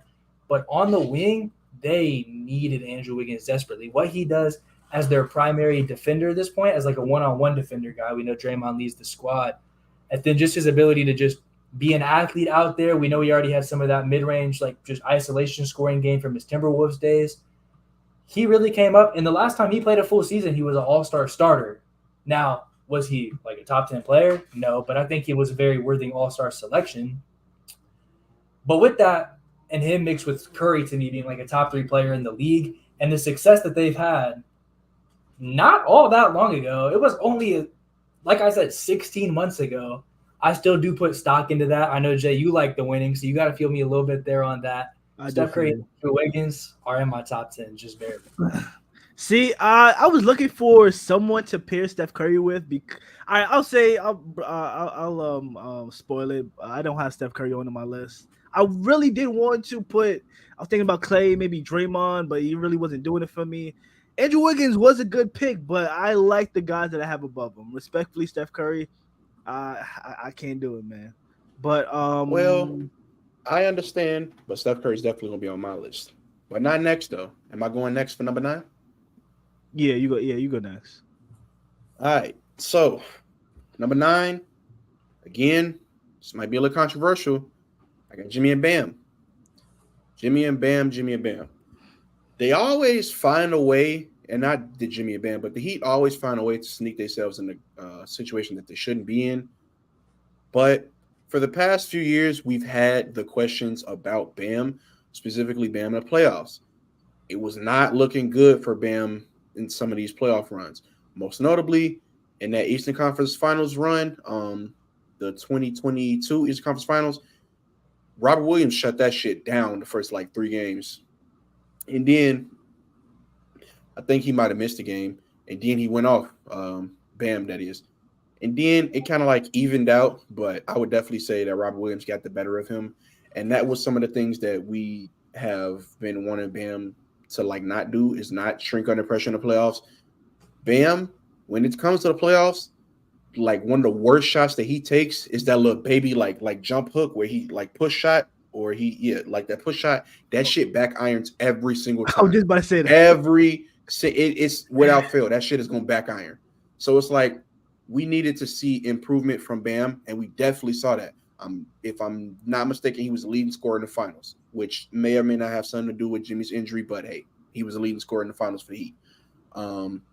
Jimmy, as a part of this duo, we know what Jimmy do on the offensive end. We know what Jimmy do on the defensive end. I don't like the fact that they have to turn it up at the end of the season or in the playoffs. That's not how I think you should operate, and I don't think that leads to a winning environment, winning squad. But hey, they keep proving motherfuckers wrong, and shit, 1, 2, third time's a charm, maybe. But them as a duo, they've been playing together for a minute. I really like this duo defensively. Might be a top 3 defensive duo in the league, just with Bam and Jimmy. That's a lot of defense, and that's a lot of clutch stops that they get, shit like that. They're real good at taking charges. The Heat are always good at taking charges. It's just the type of team that they are. But I just can't put them any higher. I think that not necessarily – well, a bunch of the players above them are better individually than Bam, but like I think that just it's a little awkward with them. Like obviously the pair works because they've gotten to multiple Eastern Conference Finals. They've made it to multiple finals appearances as well. But I think the fit is just a little awkward. It still needs to be some more development on Bam's side. Jimmy's not particularly a good 3-point shooter, so he takes them for sure, but he's not particularly a good 3-point shooter anymore. I don't even know if he was ever a good one. But yeah, it's just an awkward fit. But the pieces, they fit together. So that's my number 9. I like that 9 pick. I'll probably speak on Jimmy and Bam a little later because I got them not too far from number 9. But my 9 is De'Aaron Fox and Sabonis. Shout out to Fox. Nigga, he said that's low as hell. All right, he said low as fuck, I think. No, I did it down. I looked at my list. I was like, all right, hold on, let me check. No, but I got those 2 as my number 9. De'Aaron Fox had a hell of a year last year, paired with Sabonis. I think them 2, with Mike Brown as their head coach, was a match made in heaven because they were incredibly dynamic on the offensive end. The dribble handles with Sabonis unlocked Kevin Huerter, unlocked Malik Monk, unlocked Keegan Murray, while De'Aaron Fox was able to cook any defender you put on him, quite honestly, especially in crunch time. Crazy. But I think this upcoming year, I think they realize what they don't do well. I'm hoping they realize what they don't do well, and I need Sabonis to come back with some type of outside jumper.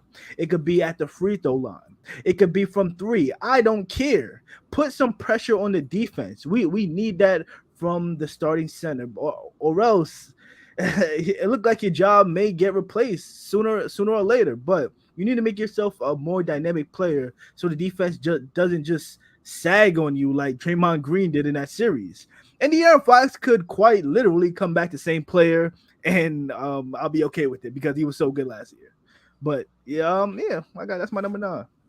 Yeah, I'm with that. Sure. De'Aaron Fox coming back the same player, I ain't mad at all. That's what I said. Had him as an honorable mention because Sabonis is limited. That was really the main thing. Even in that playoff series that they lost, De'Aaron Fox, he showed out. So I need a little bit more from you, Sabonis. We know what he can do in the regular season. He can produce. He can put up some numbers, but we needed to translate to a little bit more. Yeah. My number 9, though, is a team who has translated to a little bit more. And I think they've been doing a lot of what Fox and Sabonis have been doing, but I think they've just been doing it a little bit better. Here at my number 9 spot, I don't think they're going to make either of you guys' list, but we'll see. I have Ja Morant and Jaren Jackson. Yeah, they're definitely not making my list. No, they did it. Honorable mention. Yeah, honorable mention for sure. I thought about putting them on there. I thought about it. So Grizzlies didn't even cross my mind. This duo has been literally like a top 2 seed in the West for a couple years now. Strong Western conferences. So they just keep on winning games.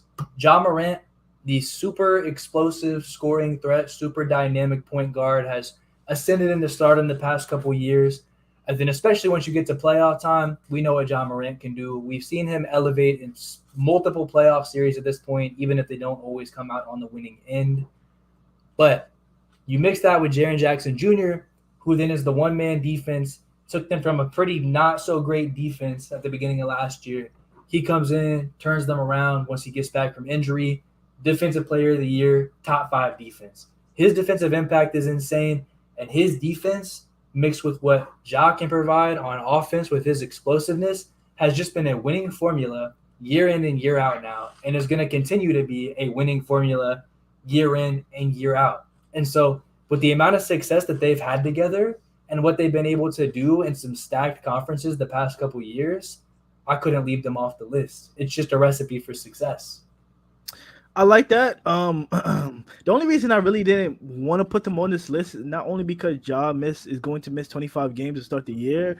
It's just that I feel like there's still some glaring holes with Jaren Jackson Jr. I want him to really solidify himself on the offensive end and really get comfortable, you know what I'm saying, getting into his game, having like a good 3-4 moves that he can go to that can guarantee him a bucket, and especially the rebounding. I mean, I understand the defense incredible, but the rebounding is really a problem, especially Rebounding with Brandon Clark being defense. Out.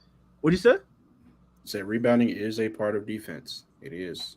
Facts. Hey, you rebound, you get even better. But having Brandon Clark out, Steven Adams is still a little wary from that injury he had suffered last year. I respect it though. I respect it. Definitely honorable mention. For sure, man.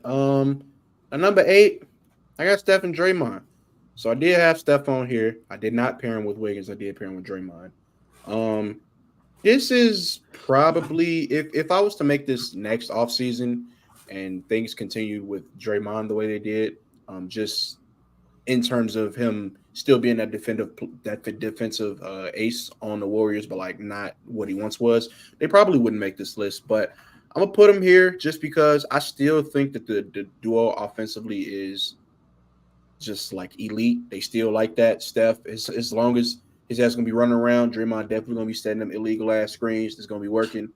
And Draymond on the offensive end, he's not gonna give you anything besides maybe 4 points a game, but he don't need to score. You know what I'm saying? Steph that good, the team that good without him scoring, so he don't need to. But that's basically all I have to say about this. This is definitely a reputation placement if I had one, but I feel like 8 is relatively it's not too high, and it's low enough to be I guess, you know what I'm saying? But definitely I don't think y'all are going to agree with this, especially because you paired him with Wiggins, Gabe. Well, for my number 8, I got Jimmy Butler and Bam, and here I just want to say that we got similar lists so far. Yeah, Jimmy Butler and Bam, incredible duo. Made 2 NBA Finals over the last 4 seasons. But unfortunately, I just want to give him the praise first. Jimmy Butler had an incredible postseason performance.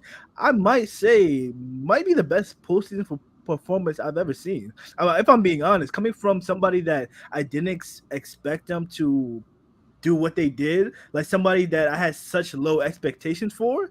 Like the Atlanta Hawks beat the brakes off the Miami Heat, and then they come back and do that to the Bucks. I didn't see that coming. But Jimmy Butler's getting old, bro. Jimmy Butler's game, to be honest, is so simple. He drives to the rim. He takes that little mid-range jump shot. Occasionally shoot some threes. Sometimes he initiate the offense. But his game's really simple. But how good he is at the little things that he does is what sets him apart from a lot of players in the league, bro. And and then when it comes to Bam Adebayo, in his 6 seasons, he's made the playoffs 5 times. And the 5 times he's made the playoffs, he's been to the Eastern Conference Finals 3 times, the NBA Finals twice. Bam Adebayo is one of the best centers in the league, bro. I mean, if he can establish himself, similar to Jaren Jackson Jr., establish himself on the offensive end, like if Bam can ever have a consistent mid-range shot that he likes to shoot, but that shit is so hit or it's so miss, it's going back. If he miss it, it's going back iron, and it's gonna be a nasty miss. It's gonna be a nasty brick, bro. If he can somehow hit that consistently, though, I will have no problem. Y'all, hey, it might be a hot take. I have no problem putting him up there with the Joel Embiid and Nikola Jokic. If I'm being honest. Slow down there, buddy. No, dead ass, bro. Slow down there, if he can buddy. hit that mid-range shot, bro, his defense is so good. His rebounding is up there as well, and his playmaking is so underrated. I mean, down the stretch of that closeout game against the Milwaukee Bucks, the way Eric Spoelstra was able to use Bam Adebayo to be the one to initiate the offense and really dissect the Milwaukee Bucks defense, having Brook Lopez guard Bam at the top of the key, leaving the rim unprotected whatsoever. That shit was genius. That shit was phenomenal, and Bam did a great job at executing. Bam is up there with some of the best bigs in the entire league, and I got eighth best duo alongside Jimmy Butler, man. You know what? I ain't even talked about him yet, so I guess I'm the highest on him out of the 3 of us, but I guess I'll get a little bit more into that. On that take about, like, Bam being better. I think he has to be a number 1 option on his team at least, and a number 1 option on a damn good team. And, like, literally, like, those other 2 guys are MVP caliber players. They've been the last 2 MVPs, and I don't think Bam is getting to that level. They've been the last 3 MVPs. Hey, I don't know. After this Jimmy Butler era is gone, hit the keys, give the keys to Bam. Hey, man, I think that's very lofty expectations, but he is already as good. He's already as good as he is. No. I feel like he has the foundation. He has a solid foundation, but once he builds on top of that, bro, it's just how much building you got to do because you talk like he's only 25. Yeah. Every year we get into these conversations of, oh, Bam's going to take more of an offensive role. He's going to get up to taking 20 shots a game. Oh, he's going to expand his range, and then the season starts and it never happens. See, Jay, I got you real quick. The thing with that is you say he got the foundation. All right, cool. Jokic and Embiid is laps around him offensively. It's so much catching up he got to do. And great, he's way better on the defensive end than both of them. But, like, offense matters much more than defense in general in the game of basketball. And no matter what Bam climbs to offensively, he's not going to match Jokic's offensive production. And he's probably not going to become the scorer that Embiid is. So you saying that, it's like you putting him at top 5 saying that he can get there, which is a little lofty, but you know what I'm saying? What if I said that he could be a better all-around player than both those guys? And you said he has a lot of catching up to do with Joel Embiid. Joel Embiid ain't make it to the NBA Finals. He got a lot of catching up to do with Nikola Jokic. He's been to more NBA Finals than Nikola Jokic. Like, come on. He's never won one. He lost one against Nikola Jokic. So that's. But getting there is hard too. But we talking about him as an individual player. Jokic got a ring on Bam's head. That was his matchup when he won the ring. About individual, not like. Come on now.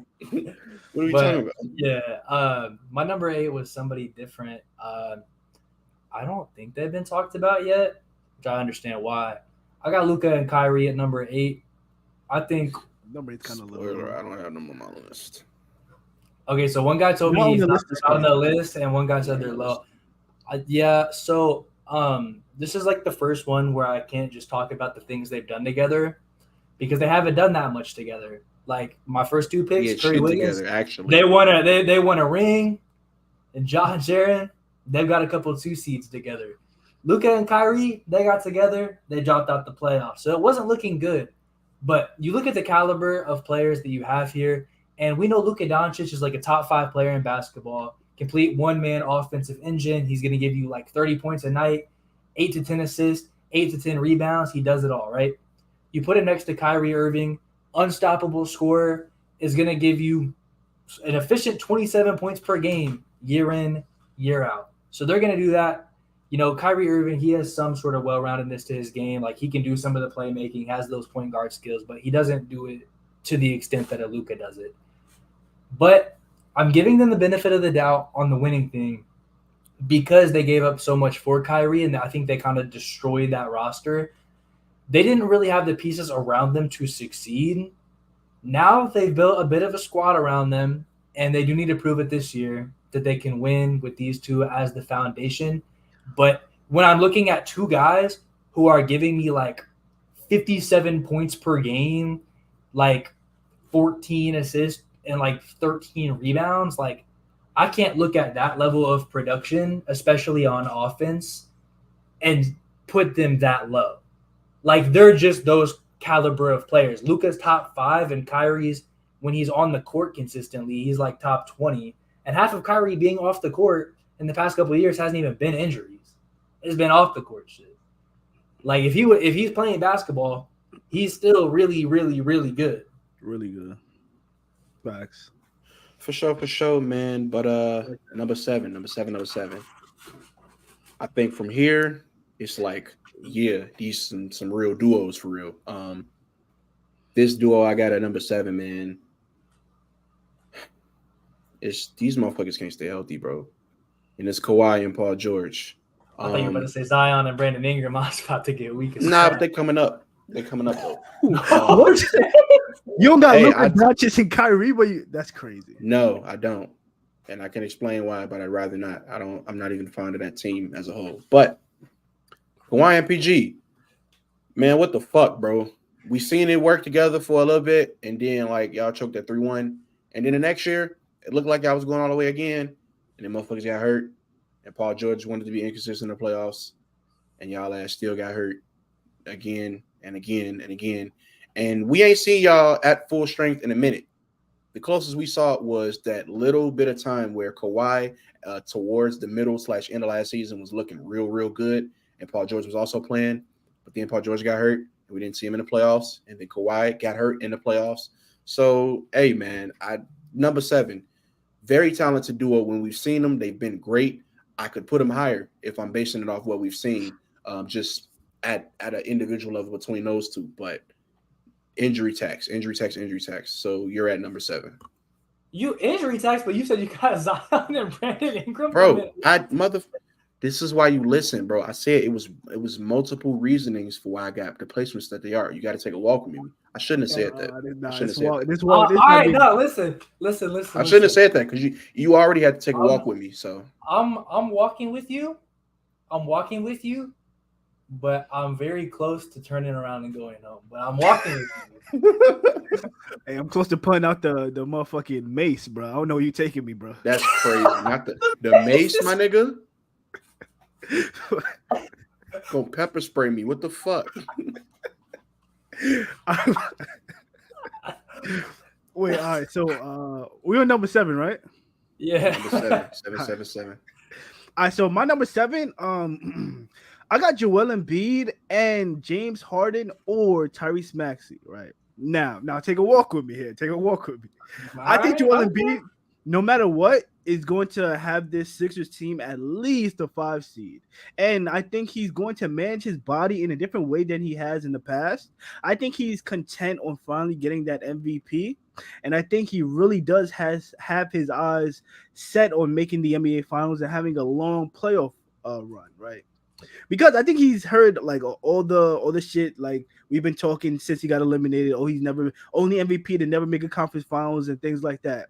I think he's really gonna hone into what's going to make his body last in the long run.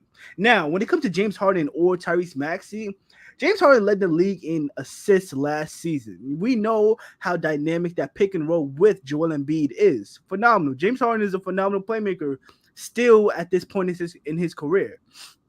But I will say, if James Harden isn't there, you take James Harden out of that situation, you put Tyrese Maxey in that role.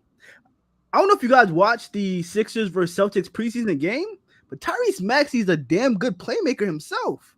I mean, Tyrese Maxey was the way he was dishing it out to those guys out there. I wouldn't be surprised if Nick Nurse told Tyrese Maxey, "Hey, we don't know what's going on with the James Harden thing. Work on your playmaking this offseason. Work on your playmaking. You may be our starting point guard. You may be the guy that initiates our offense night in and night out." And Joel Embiid even said this on media day, right? He says, "I'm going to get Tyrese Maxey an all-star appearance. I'm going to get him an all-star appearance." And you know what Tyrese Maxey's trainer said also, Drew Harlan, this offseason? It will be disappointing if Tyrese Maxey doesn't average at least 25, 26 points per game this season, bro. I'm expecting a lot of big things out of Tyrese Maxey this year, and put that alongside Joel Embiid. Even if James Harden is still there, whichever pair you want to go with, I think that is at least the 7th best duo in this entire league. I'm really high on Tyrese Maxey, and I'm looking for him to take another jump in his career, bro. Yeah, I think 7 is a little bit of a stretch for Maxey and Embiid. If you go in like high or low, high. If you look at Embiid and Harden as talents, like I don't think this is an outlandish spot for them.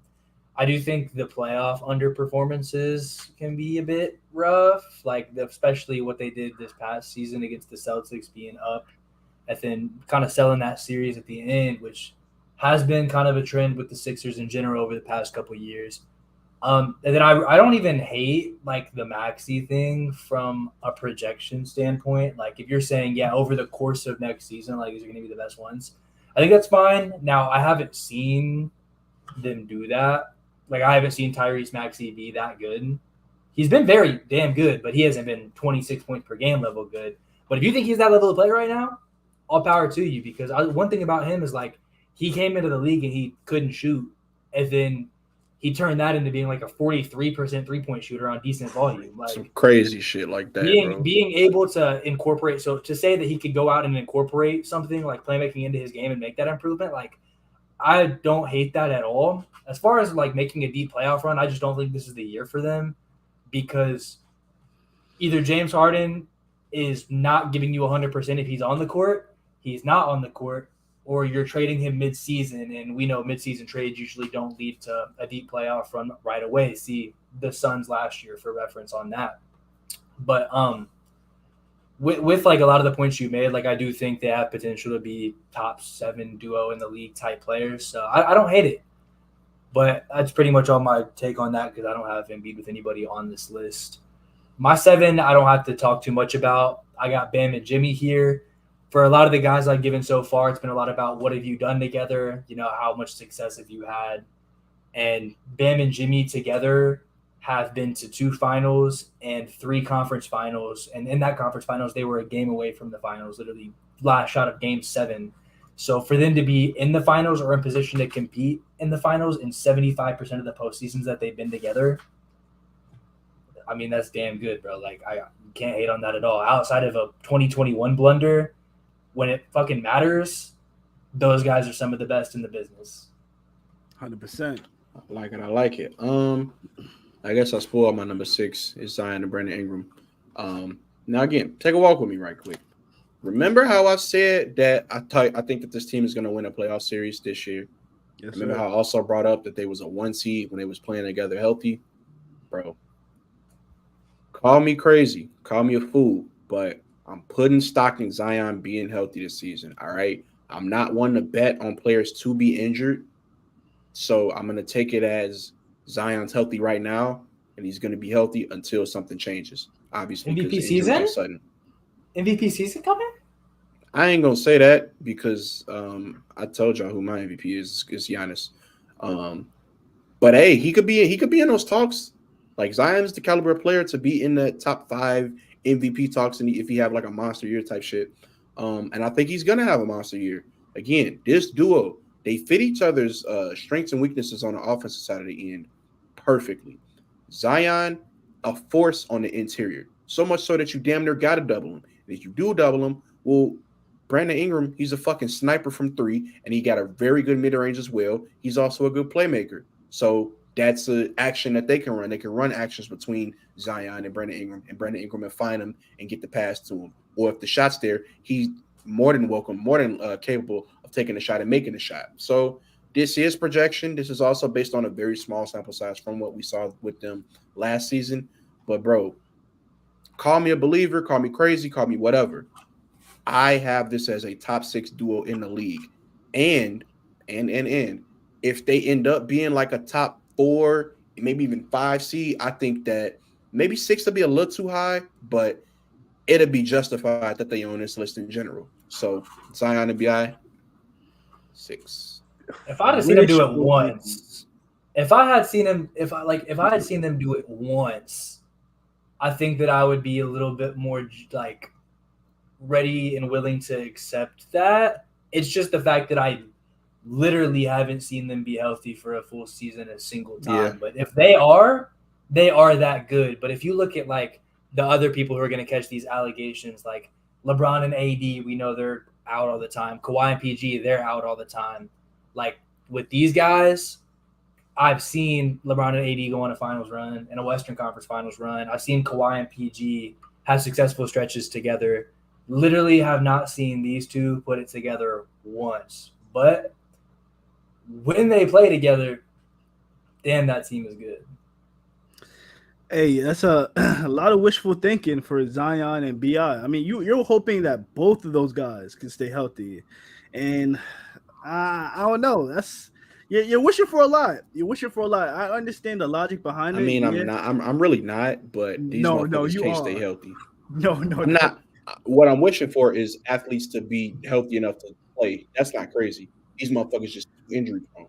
When it comes to those two, that's crazy as hell, Mo.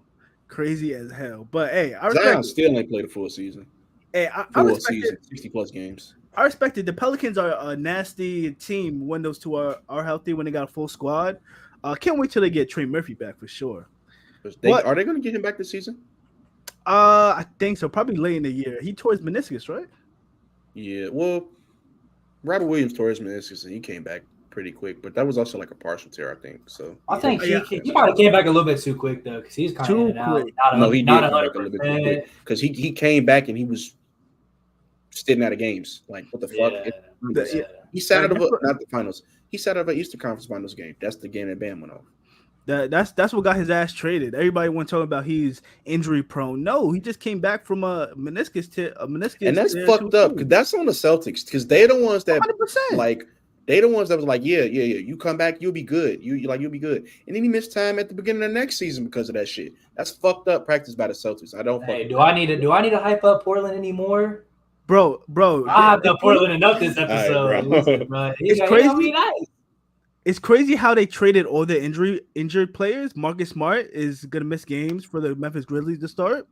Malcolm Brogdon, we already know about that elbow, and Robert Williams. NBA, you need to investigate the Boston Celtics. They doing some nasty shit over there. I ain't gonna lie. But my number 6, so your number 6 gang. Number 6. I got the Boston Celtics duo, man. I got the double J's. Jason Tatum and Jaylen Brown is the 6th best duo in the NBA. I'm not gonna lie. There's a lot of heavy hitters above them. Yes, they were just in the Eastern Conference Finals, and yes, they're still young, and yes, they are still a really good duo. Might be the best two-way duo I got left on this list. But I will say I did not like how they performed in the postseason, bro. Very inconsistent on the offensive end. A lot of the time, and that goes for both Jason Tatum and Jaylen Brown. Now, when it comes to next year, I'm still not bought on Joe Mazzulla. You can't tell me anything about Joe Mazzulla that would change my mind about the type of coach that he is. He did say, I will give him his praise. He did say that he thought because the Boston Celtics were a top 5 defense the last few years, that he didn't necessarily need to emphasize defense when it comes to talking to his team and game planning. He realized that, and that was a flaw with him, and that's surely going to be different, which I do expect the Boston Celtics defense not to, fall off a cliff when it comes to down the road in the season. But one thing I read about Jason Tatum is that he had problems with his his non-shooting arm wrist that he went to a few doctors with, right? He wanted to get a couple different consultants, seeing what he wanted to do. Some recommended surgery, some recommended not. Now he elected not to get surgery for it, his non-shooting arm wrist. Now, I don't know necessarily if that's going to work out in the long run. Maybe down the road in the season, or maybe the halfway mark, it starts to he might re-aggravate it, and boom, he got to get surgery, and then he's off for the rest of the year. I don't know. I don't know. I still like Jaylen Brown. Jaylen Brown, I think, is going to have a bit of an edge on his shoulder, play with a chip on his shoulder this year because of how he performed in the postseason. Obviously, performed horribly, especially in that Game 7 in the Eastern Conference Finals. But I do have some questions about this duo. I would have had them higher, but I do got some questions about those two, bro. I got him higher. I definitely got him higher. My kind of list has had this theme of like, what have you guys done together? And they've just done so much since they've been together, like competing year in, year out. Even if there are flaws in their dynamic that keep them from being like the best duo, they're like, I feel like hard to argue with at this point, just because people tried to split them up for so long and they've only continued to just prove the doubters wrong that they can just keep winning together. And they're like probably the second, at minimum, the third biggest finals favorite this year, behind like maybe Milwaukee and Denver. So there's a reason they're up there, and it's led by those two guys. My 6, I don't think has been mentioned yet. I have LeBron and AD at 6, which might be a little bit low, I guess, since neither of you guys have said them yet. But we know they won a ring together, and then kind of were on a downturn for a little bit because 2021 dealt with injuries, fell to the 7th seed, first round out. The year after that, they come back. Roster's not very good. Once again, injuries. They missed the playoffs. And then this past season, they started the year, LeBron was playing real good, but the roster still wasn't great. LeBron gets hurt. They make a bunch of trades. They start to go on this run. AD really turns it up. They get to the playoffs. And LeBron's playing on a nagging foot injury, but they still managed to make the conference finals. And so all this to say that they've had some really high highs and some really low lows. And it feels like a lot of the time they don't really hit their stride at the same time besides that bubble run. Like since then, this past season, for example, it was the LeBron show until the trade deadline. And then after that, was not impressed with him at all. I say it all the time. A lot of that conference finals run I felt like was almost in spite of him. And so at this point, I like lose that confidence of like, can y'all keep doing this full time? And how far is this going to take you? But with that, they have done like, they're just so talented. Like AD and LeBron are both probably around like, for most people, the 8 to 12 best player in the league, somewhere in that range, wherever you want to place them. But if both of them make people's top 10s, like that's not an outlandish take at all. So they do have that much talent, but I do have to factor in that of the 4 years they've played together, 2 have done pretty well, but 2 have been massive disappointments. So there's some highs and there's some lows. Yeah, continuing that trend. I actually had them at number 4, but I'm gonna switch it and put them at number 5. Bron and AD. Hey man, I don't really got too much to say about Bron and AD. They won a chip together, and when they did, they was probably the best duo in the league. But we haven't seen that. We haven't seen that Bron since, and we haven't seen that AD. I don't even want to say we haven't seen the AD. We've seen the AD, but we haven't seen it enough because he's been in and out of the lineup as well as Bron. But Bron is also, I'd say, noticeably regressed since that form. He's not in 2020 form anymore. I think we can safely say that. But even still, even with that, Bron and AD, phenomenal players. Both top 10 French top 10 players, and it's hard to have a duos list without them on it. So they're going to come in at my number 5 spot. Again, this is where we're getting into the real duos now. You did? 5 and above. This is where the real dogs is at. And my number 5 dog, the first dog off the list, is Luka Doncic and Kyrie Irving. Man. What the fuck? I'm not gonna lie. That you reaching harder. You reaching harder than me with Zion and Bi. To be honest, no, bro. Zion, bro. Okay, at least Zion and Bi. Small sample size. They was a 1 seed together. Kyrie and Luka was dead ass losing games playing together. They was winning more without each other than they was with each other. And I get his roster or whatever, but like, come on now.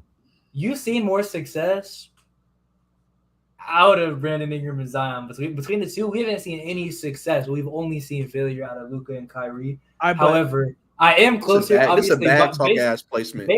Based on my list, I am closer to Jay's take than Mo's take because talent alone and would take the average position of player A and player B in the league. And I also don't think their games detract from each other. I think those synthesize just fine. I don't hate it. I don't hate it. I say the only reason that you haven't seen success from this duo is because they haven't had the proper pieces around them, right? But boom, the Mavs went and got a Grant Williams. They went and got Rashad Holmes, drafted Derek Lively, who Luka Doncic was throwing lobs to in preseason. I like that. Derek Lively's about to be he was the defensive piece they needed. Absolutely, bro. Very absolutely. Just a more athletic option at the center position, way better than the White Powell. They still got Josh Green. They just still got Josh Green and Jaden Hardy. Bro, they got a nice young squad over there, filled with a bunch of dynamic players. Now, when it comes to Luka Doncic and Kyrie Irving, bro, when it comes to a duo that can score with might be the best scoring duo on this list and can do what Luka Doncic does, distribute the ball, can rebound. Let's talk about the fact that Kyrie Irving, the last 3 seasons, was top 2, maybe top 5, top 2 in fourth quarter scoring. Kyrie Irving is Mr. Close the game out. Luka Doncic doesn't have to do the ISO ball no more when it comes to trying to go get a bucket in crunch time. Still gonna do it though. You could defer to Kyrie Irving and he could get you a nice shot and guarantee that hole gonna go in. I'm not gonna lie, Luka Doncic and Kyrie Irving, you haven't seen the success yet because it has been such a small sample size. But with the full season under the belt, I think you guys are going to come around to the fact that they're on the upper echelon of top tier duos in this league, bro. Yeah, in the fourth quarter, they're one of the scariest. That's just a fact. When you said, yeah, one of these guys needs to get you a bucket, and you got 2 guys that are among the best of doing that. I mean, yeah, you don't want to keep it close with them. If you're in a game late with the Dallas Mavericks, you want to be up 10. You don't want to be up 5. If they might come and make you hate that. But my number 5 is, I don't know. Yeah, you guys have both said them already. I got Kawhi and PG here. I think I've talked a bit about it, been responding to your guys' takes. When we have seen them play together, they usually do have a great bit of success, kind of like what I was saying with LeBron and AD, just not to that highest extent, but past couple of years, pretty much the similar extent with since 2021, the furthest they made it is the conference finals. But when they play together, they obviously play off of each other well. They're both very well-rounded players, very few holes in their game. PG, for as talented as he is, for his ability to pretty much do it all in the basketball court, he's willing to be the second guy and let Kawhi take that number 1 option. But if Kawhi's missing a game, PG is the level of talent where he can step up and do that. And no matter how many games they've missed, we've seen the Clippers come in and be like a 4 or 5 seed a lot of these years. So with that, we know even in their limited sample, they continue to be effective year in, year out. And even as recently as this past playoffs, until Kawhi got injured, they looked very good. That mixed with their talent, it is mainly, the argument's mainly talent, but we have even seen in those big moments when they're able to play together, this duo works. It's just a matter of staying on the court. And that was an issue with the guys I had right before him too. But I do think that both of these duos, just talent-wise, are that good where I put them above all the teams that were below them. Wait, so you think that duo is better than LeBron James and AD? I do. And I mostly at this point, I would say if you take the injury part out of it. Yeah. Now you can't do that. Kawhi, like at this point, I think Kawhi is the best of the four, and PG is the worst of the four. So they got the best player and the worst player out of it. And I think at this rate, honestly, they all miss a similar amount of games. Yeah. Like really, go look at the stats. I was gonna bring that up too. They miss a similar amount of games. Been hurt. PG and Kawhi been hurt. Like looking at like playoff wise, like Kawhi ended up going out again, so they lost. But I don't think this Clippers team has. I mean, they like lost that play-in game, but like they haven't had the lows that the Lakers have had with LeBron and AD. Yes, they have. There. Yes, they have. Wait, Gabe. Let me ask you a question. The Lakers literally missed the whole play-in. Like to me, that is worse than blowing a 3-1. Didn't the Clippers miss the playoffs last year? But they lost the play-in game to get that. They still missed the playoffs regardless, though. No, Lakers missed the playoffs. But missing the play-in with LeBron and AD. That's nasty. No, you gotta admit that's nasty, bro. And even for as good as the Lakers were, like I said, it was damn near in spite of LeBron. So it's like there's pros and cons to each team. Now you can give the Lakers the benefit of they won a ring, but that was 4 years ago at this point, going on 4 years ago. So like, are we still gonna put that on them? Are we still gonna say they're better than Kawhi and PG right now for that? I'm not. I mean, I have them right next to each other, so it's close. But yo, Gabe, real quick. The Lakers and Clippers match up 7-game series. Who wins? Right now, the Lakers. I think their team construction is just better. How many games? It goes 7. I think it'll go 7 because the Clippers are still very talented from top to bottom. But I think if you go position to position and just every role being fulfilled, like I don't think the Clippers are as strong as the point guard position. I don't think they're as strong at the big position either. They got all that depth, but most of it's just in wing players. So I just think at the end of the day, the Lakers are a bit more well-rounded of a roster. Not that their bigs are super strong, but AD alone can win you that battle. And then at the guard position, guys like Reeves bringing in a Gabe Vincent and what they have over there, like D'Angelo Russell, even for as up and down as he is, that roster is more equipped with guys that play different roles, whereas I think the Clippers are talented, but they have too much overlap. Okay, say it's in the Western Conference Finals. Who wins the Western Conference Finals MVP? Kawhi. I think. Well, I said the Lakers would win, so I feel like they'll just give that shit to LeBron anyways. But AD will be the most impactful player because of his defense. Legacy guy. Yeah, I feel you. All right. TikTok clip. He got to get one before he retire. That's funny. Moving on. Number four. Like I said, I had number 4, number 5 switched. I had to switch it back because I didn't feel right about putting Bron and AD above the Jays, Jason Tatum and Jaylen Brown. They are top 5 duo in this league for sure. I think that the amount of shit that they've done together, how long they've been together, and what they've been doing recently by making these deep playoff runs is very impressive, and it's not to be understated. But, bro, some you got to give. Y'all motherfuckers can't keep taking days off. Either when Tatum off, Jaylen Brown on, or when Jaylen Brown off, Tatum on.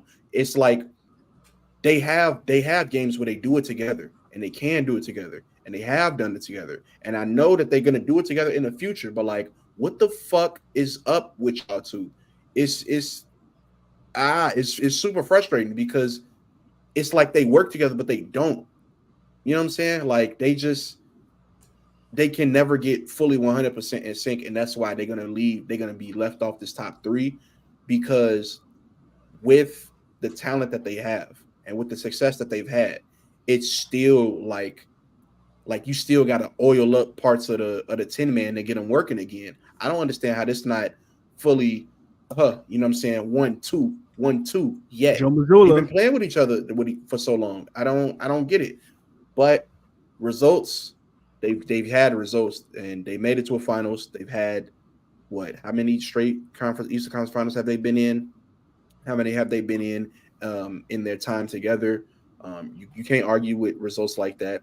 It's just they've come too far to come too far. They got to get to that next level. And shit, they almost went up 3-1 on the Warriors, but like they didn't. And then I don't care what you say. Neither of them played particularly well in that final series. Is going to come off as Tatum played like shit. He'll play like shit, and he's gonna come off as Jaylen Brown played like super like outplayed him. They averaged the same amount of points in that series. And yeah, Tatum's efficiency was down, but like 22.5 from both of them is down from the season and down from the previous round. So not the best showing from either of them. But regardless of all that, still a top duo in this league, and I still have big hopes for them and big expectations for this next season. They just not gonna crack that top 3. We're at 4 or 3. We're going to 4. We have 4. My number 4 is LeBron James and Anthony Davis. They had a very odd season last year, spent half of the year with Russell Westbrook on their roster, then completely revamped it at the trade deadline. Brought some valuable pieces like D'Lo, Vando, and guys like that. In the playoffs, it seemed like LeBron just didn't seem as impactful as the LeBron that we're used to be honest. And I guess I should have expected that, but even so, he was able to defeat the Memphis Grizzlies, who were without Ja a couple of those games, but even though, still beat them, and beat the Golden State Warriors, who I thought the Golden State Warriors would have had their number, but Anthony Davis proved to be the best defensive player in the entire playoffs for sure. And Bron just did enough to get them out that series. And when it comes to the Denver Nuggets series in the Eastern Conference Finals, getting to the conference finals, in my opinion, is really what got them the 4th spot on this duos list, because with the path that they had to take, they beat some really good teams. And although they didn't win a single game to the Denver Nuggets, those games were really competitive, especially Game 4 in that Eastern Conference Finals. LeBron gave it his absolute all. He did all he could to try and give the Lakers a chance to win that game, but unfortunately, it didn't come to fruition, and they did get swept. But going into this year, I think LeBron. This entire Lakers team is phenomenal. First off, from top to bottom, Rob Pelinka, you deserve a round of applause, bro. You did a hell of a job this offseason. Nah, fuck out of here. Rob Pelinka ass keep getting bailed out. This shit blows the fuck out of me. No way that he disassembled that championship roster to some bullshit, and then fucking builds a team right before the trade deadline that shoots up from out the play-in to in the playoffs. Fuck out of here. He got bailed. I'm not. Bro, no, he finesse, bro. He got bailed because them motherfuckers accepted that bullshit. He got bailed, bro. Nah, you don't care. He got bailed. You're not finessing Danny Ainge, so he got fucking bailed, bro. He got bailed. But he did. I wouldn't say he got bailed, but he definitely did work his magic. And then he got bailed. But me projecting to this year, this is going to be might be the last year this LeBron James and Anthony Davis duo will be together to have a legit chance to win a championship. And I think this is going to be a big year. I think LeBron is going to maybe be in the best shape that he has been in the last few years. I know you guys said he was dealing with a foot injury. That should be 100% cleared up, and if he avoids any further injuries this season, I think he's going to have a hell of a year. Anthony Davis, I hope to see a more consistent offensive Anthony Davis, because we know what he brings night in, night out on the defensive end. He is, I will admit, the best defensive player in the entire NBA. It will be a travesty if he doesn't win a DPOY sometime in his career. He absolutely deserves one. But, they're my 4th best duo, bro.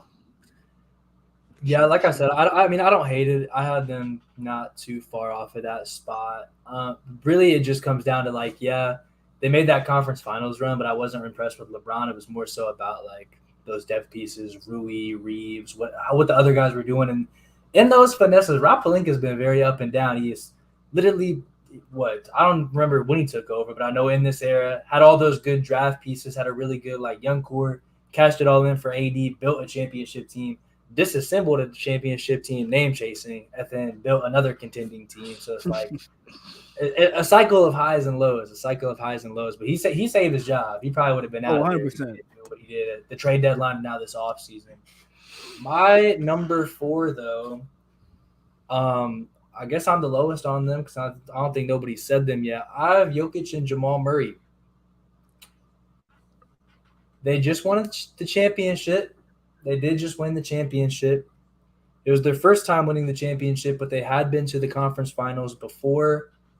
I think really what it comes down to for me is like, I think Denver as a whole was really just that good. And while they were the two best players, it also is like Jokic is the best player in the league. And don't get me wrong, Jamal Murray provides a lot. And I know, Jay, I know you're super high on Jamal Murray slander incoming. Here we go. Over Luka Doncic. You got him over Luka Doncic. But he's never even been an all-star, bro. And like every single duo on here, literally, all 10 duos I've had on here, all 20 players I'm going to name today, Jamal Murray is the only one who's never been an all-star. That's why he's special. Out of the 20 guys on this list, the only guys he might be a better player than is like Jaren and Wiggins. Like, that's it. And so for like as good as he is, I do think he has the benefit of he's next to the best player in the NBA. He's playing with spacers like Michael Porter. He's playing with a defender like Aaron Gordon. He's playing with the coaching and schemes of Michael Malone. Everything is going right. And Denver as a whole, even their depth, like their bench players came in and were huge in the playoffs. And so he was very good, but everything around them, that whole franchise is so good that I feel like it's like Jokic and then like Jamal Murray, where some of these other duos, it's like as a duo, like to me, I like Kobe and Shaq over MJ and Scottie because it's like MJ, Scottie, where it's like Kobe and Shaq, you know, like as a duo, they're both contributing so much and they're both like damn near as good as each other. And some of my lower duos definitely aren't that. Like Curry's better than Andrew Wiggins, but for some of them as well, Jimmy ain't getting as far as he's getting without Bam. LeBron ain't getting as far as he's getting without AD's defense. You know what I'm saying? Jokic could play with a lot of players and still get that far. However, I still do have them as the fourth best duo in the league because Jamal Murray is a damn good 3-level scorer and a damn good closer. He just ain't the level of player that some people have him out to be. I would question, Gabe. Is Jamal Murray better than Paul George? What the fuck kind of question? No, is that, bro. He's not? No. Paul George is a better defender. I'd say he has a better handle. He has one of the most underrated handles of all time. He's a better shooter. Paul George also one of the most underrated shooters. Whoa, is he the better shooter? I don't think there's anything that Jamal Murray does that is better than Paul George. Jamal Murray is better at clutch scoring. I think clutch scoring is like the only thing that Jamal has on him, and probably maybe playmaking as well. But he's not even the main playmaker on his team. All right, maybe I'll do that take. All right, I get it. Yeah, to piggyback off that, I got Jokic and Murray at my number 3. I do got more to add though. The way they was playing, okay, so that playoff run, Murray, like he might never reach that level of like play that he ever again in his career. I think he damn near peaked with that. Like that was an insane performance, and if he did peak with that, that's a very impressive like peak to have. You know what I'm saying? But just the 2-man game between Jokic and Murray they're the best 2-man combination in the league. And I don't – that's like – all right, bro. God damn it, bro. They oh, my God. Those two, like Jokic was dead ass setting the screen and just like, all right, here you go. Literally spoon feeding Jamal Murray open threes, and it was cash every time. They played inverted pick and roll where Jamal Murray was the screener, and it worked. They played the regular pick and roll where Jokic was a screener, and it worked. They do the pick and pop. You can't double team Jamal Murray because if you double team Jamal Murray, who's going to be open? Jokic, and he's a fucking knockdown shooter. He was shooting something crazy from 3, and he wasn't even taking crazy amounts of threes, but them bitches was not missing. It was just like, bro, you tried to attack them this way, you can't. You tried to attack them that way, you can't. they shored up each other's weaknesses on the offensive end, and it was hell to guard. Nobody could do it, and that's why I have them at number 3. They would be higher, but like Jamal Murray is, if we look at it in totality, Jamal Murray is definitely behind most of the players on this duo's list individually. And so, excuse me, in order for him to be like that number 2, number 1, I would need him to be better individually. Just because, yeah, they good as a duo, but like number 1 and number 2, which none of us have said yet, it's clear that it's like a different level. But in terms of their actual like chemistry, they probably got the best chemistry on this list entirely. So they my number 3. Yeah, those top 2, just to like go off that real quick. Like I think those top 2 are legitimately like two active superstars, like 2 prime superstars together. Yeah. See, so I got Jamal Murray and Nikola Jokic as my number 3 as well. Gabe, I'm actually curious to see what your top 3 looks like, because who's your number 3? I'm 2 out 4. You don't see it. It's not. You guys weren't like low on these guys. Like they've come up recently. I think I know who it is. You just haven't said them yet. No, I just want to say that I think Jamal Murray is primed for a big year. Maybe it's not this year, maybe it's next year, because he did sit out playing in the FIBA Cup for Team Canada to, continue working on his ACL rehab and things like that. So maybe next year is the year that he may break out and finally get that All-Star appearance. But I mean, Jamal Murray, I tried to fight for you, bro, but you really are not comparable to anybody else on this list. I mean, Nikola Jokic, I feel like you guys are taxing a little bit when it comes to like he's on a good team, you got all these options, but damn, looking at this list, y'all might be right. Hey, but yeah, his time is coming.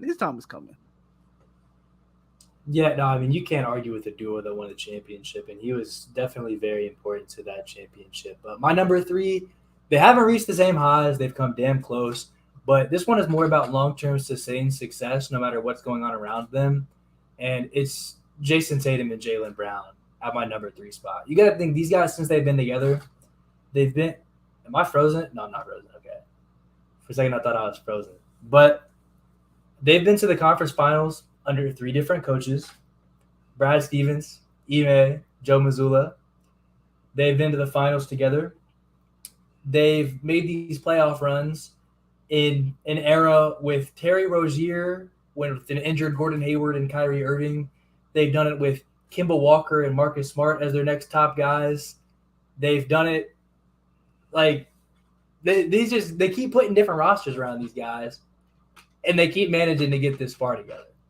What that tells me is that they're not only that good as players, they're not only that good at playing with each other, but they're that adaptable to that no matter who you put around these guys, they're going to be successful, whether that is from the coaching standpoint or whether that is from the talent standpoint. What they've been able to do, Jason Tatum has pretty much cemented himself to me as the best small forward in the league. Jaylen Brown, top 3, top 4, like shooting guard, whatever you want to classify him at, like wherever you have him ranked. I know we've had that debate before. But 2 guys that are towards the top of the league at their position, 2 guys that are very successful in the regular season, ranking in top 3 seeds every year, guys that are successful in the playoffs, being in the conference finals or the finals every year, being a top contender, and players that are going to be successful moving forward, who we literally have pegged as another like top 3 contender going into this year. And there's a reason for that. Jason Tatum is giving you his like 38-4 or whatever it is. Jaylen Brown's giving you his like 26-5-3 or whatever his production is. But the raw stats, they're 2-way players. They both play really good defense. Like, there's no aspect of ball, like skill, winning, whatever you want to look at. There's no criteria except they haven't got a ring that you can hold against them. And they've literally been 2 games away from that. Like, they've done it all except get over that final hump.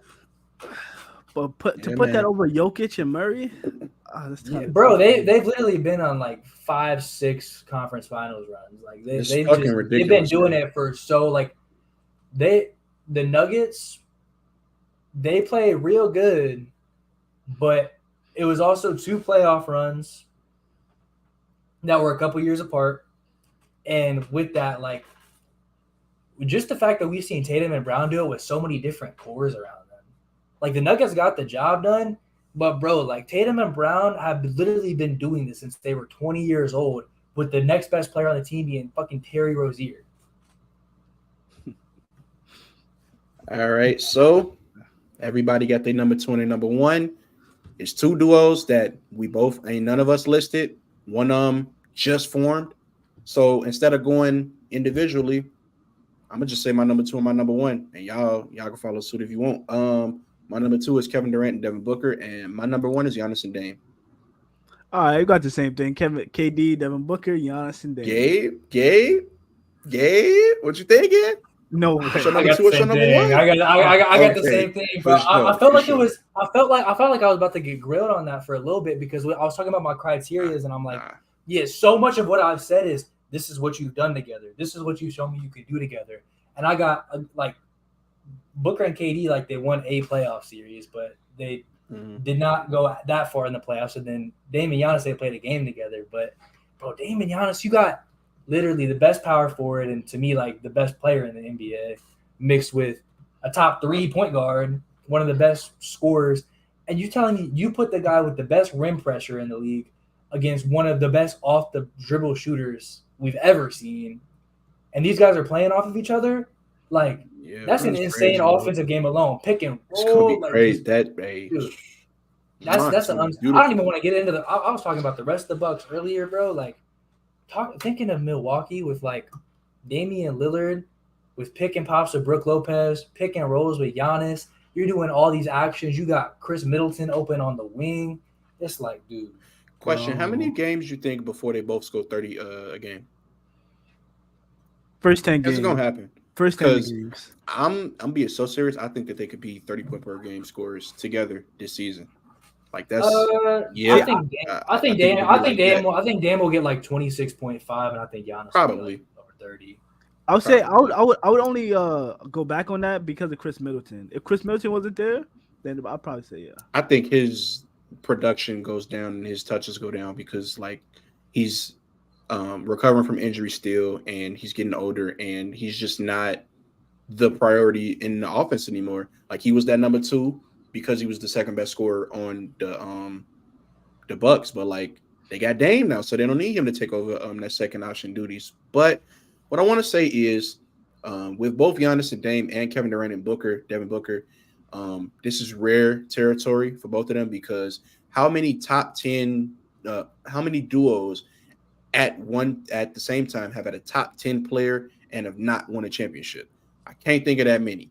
What comes to mind is Scottie and Michael Jordan, both top 10 players at the same time.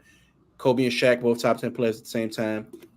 Bron and D Wade, both top 10 players at the same time. Noticing the pattern here because Bron and AD, both top 10 players at the same time. Kevin Durant and Steph Curry, both top 10 players at the same time. And so you got that with both of these. I think Kevin Durant and Devin Booker, both top 10 players right now. And Giannis and Dame. Dame, you might be able to slide out that top 10, but he'd be like 11. So it's rarefied air with both of these teams or with both of these duos. I think that Giannis and Dame's play styles fit each other better just because you have the variance of Giannis, he going to get his points in the paint. Dame, he going to get his points on the perimeter and in the mid-range. But they can also, well, Giannis less so because his mid-range and his 3-ball is still not there. But Dame can also, he had a career year finishing last year. And that's better to pair together than 2 ISO scorers, even though they are 2 of the best ISO scorers in the league. That's where I was at with it, is having like Dame and Giannis a little bit better just because I think their games are perfectly complementary. Like we're not even talking about just where they get their points, but the other things they're going to put into the game. Dame's been a primary playmaker for his entire career. And Giannis, he has the defense and the rebounding. He is a defensive player of the year. Like outside of just scoring points, the external things that they can do are different things. And like, I mean, right now, I think I have Booker and KD at like 7 and 8 in the league. And I probably have Dame and Giannis like 1 and 9. So just the average of the 2 players just on paper as well is just a little bit higher for Dame and Giannis for me as well. But that's why it's so like, even though we haven't seen it yet, it's so easy to imagine the fit. Sometimes like these duos come together. You think most notably like James Harden and Chris Paul come together. Two great players. I don't know. Chris Paul, at the very least, probably like still French topped him when that was formed because he was leading them Clippers teams to a lot of success. But they came together. It's like two very good players. How is this going to work out? And to their credit, it ended up working out very well, but there was those questions. You look at this duo coming together, there's not a question in the world about how this fits. Like, we just know it's going to work. No, it should gonna be devious, bro. 100%. I mean, the reason I had Giannis and Dame over KD and Book, just simply, I mean, like you guys said, the idea of how devastating that duo is going to be, the pick and rolls, all the actions and sets that they could run with those two players, and having complementary players like Malik Beasley, Chris Middleton, and Brook Lopez, all these guys to play off of that dynamic duo, it's incredible. It's just incredible and unguardable, and I'm really excited to see how. My biggest question when it comes to the Milwaukee Bucks is Adrian Griffin. I want to see how he uses this team, and if he can like do what Coach Bud couldn't do, like make the adjustments. Tell Giannis, I need you to guard the best player tonight. Do things like that. If he can, the Milwaukee Bucks is got a championship ring locked. Giannis as a role man. Giannis as a role man. Like, why are we not? He has the best rim pressure in the NBA. I completely forgot that, you know what I'm saying, they fired Bud and got a new head coach this season. So not only is they got a new face in Dame, top 10 player in the league, to pair up with who was formerly the best player in the world. I say he's number 2 right now, Giannis. They got a new defensive scheme, hopefully, that will play to Giannis' strengths more. They got Dame just in time for training camp. They didn't play in preseason, which I didn't expect them to, but they got him just in time for training camp, all that. They're going to make all the adjustments, and it's not going to be as rough of a transitional period as it would have been if they would have had Bud. So very, very excited for this duo. I felt like we talked a little bit less about KD and Book, but we know what it is with KD and Book. Fantastic ISO scorers, fantastic at what they do. Devin Booker, he rolls with his volume a lot, and how he started off the playoffs, not how he ended, because he ended like shit, but how he started off, phenomenal. And with KD, he got to not be hurt, because we saw him start off hot with the Suns, then he missed that time, and then he came back for the playoffs. Did he play any regular season games? I don't even remember. Yeah, aren't they? I'm pretty sure they're undefeated in the regular season together. Yeah, I don't think that when they played together in the regular season, they didn't lose a single game. No, I'm saying, but like at the end, he did he play like 2 or 3 games at the end before the playoffs and then jump back in the playoffs? Or I think he got injured. He got injured. So he got injured, and then his first game back was in the playoffs. So gotta look for KD to not get hurt. Obviously, that's one thing, and that's also something that could knock them down is Kevin Durant, his injury history, and he's been less of an Iron Man than he has been. But this is a top talent duo, top skilled duo, and I don't like the way their roster is constructed, but these two as a duo, crazy.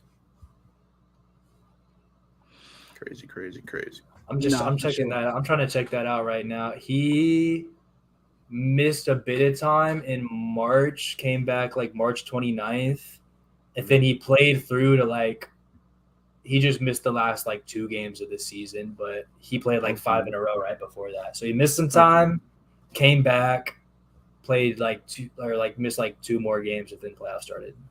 But he won all those, right? Yeah, he won every game after coming to Phoenix. They were 8-0, so not the biggest sample, but 8-0. 8-0. You know what I'm saying? I had Zion and Bi at number 6, so short sample size, but hey, whatever. But is that it? That's all we got for the stream? Yeah, our number 1 was 0-0. So I mean, you can't say that much about sample size. Yeah, and that's all we got for tonight, fellas. I think tonight was fun. I feel like we got some good talking points in. W3-man weave. Had some W topics. W3-man weave. And for anybody still watching, make sure you subscribe.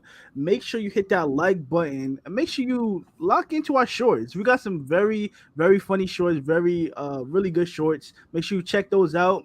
And check out our next stream, which will be on Saturday, 9 p.m. Eastern time. And hey, we out of here. KOT out, man. Peace out. Appreciate y'all for the stream. If somebody hit that button, hit that button. Got you.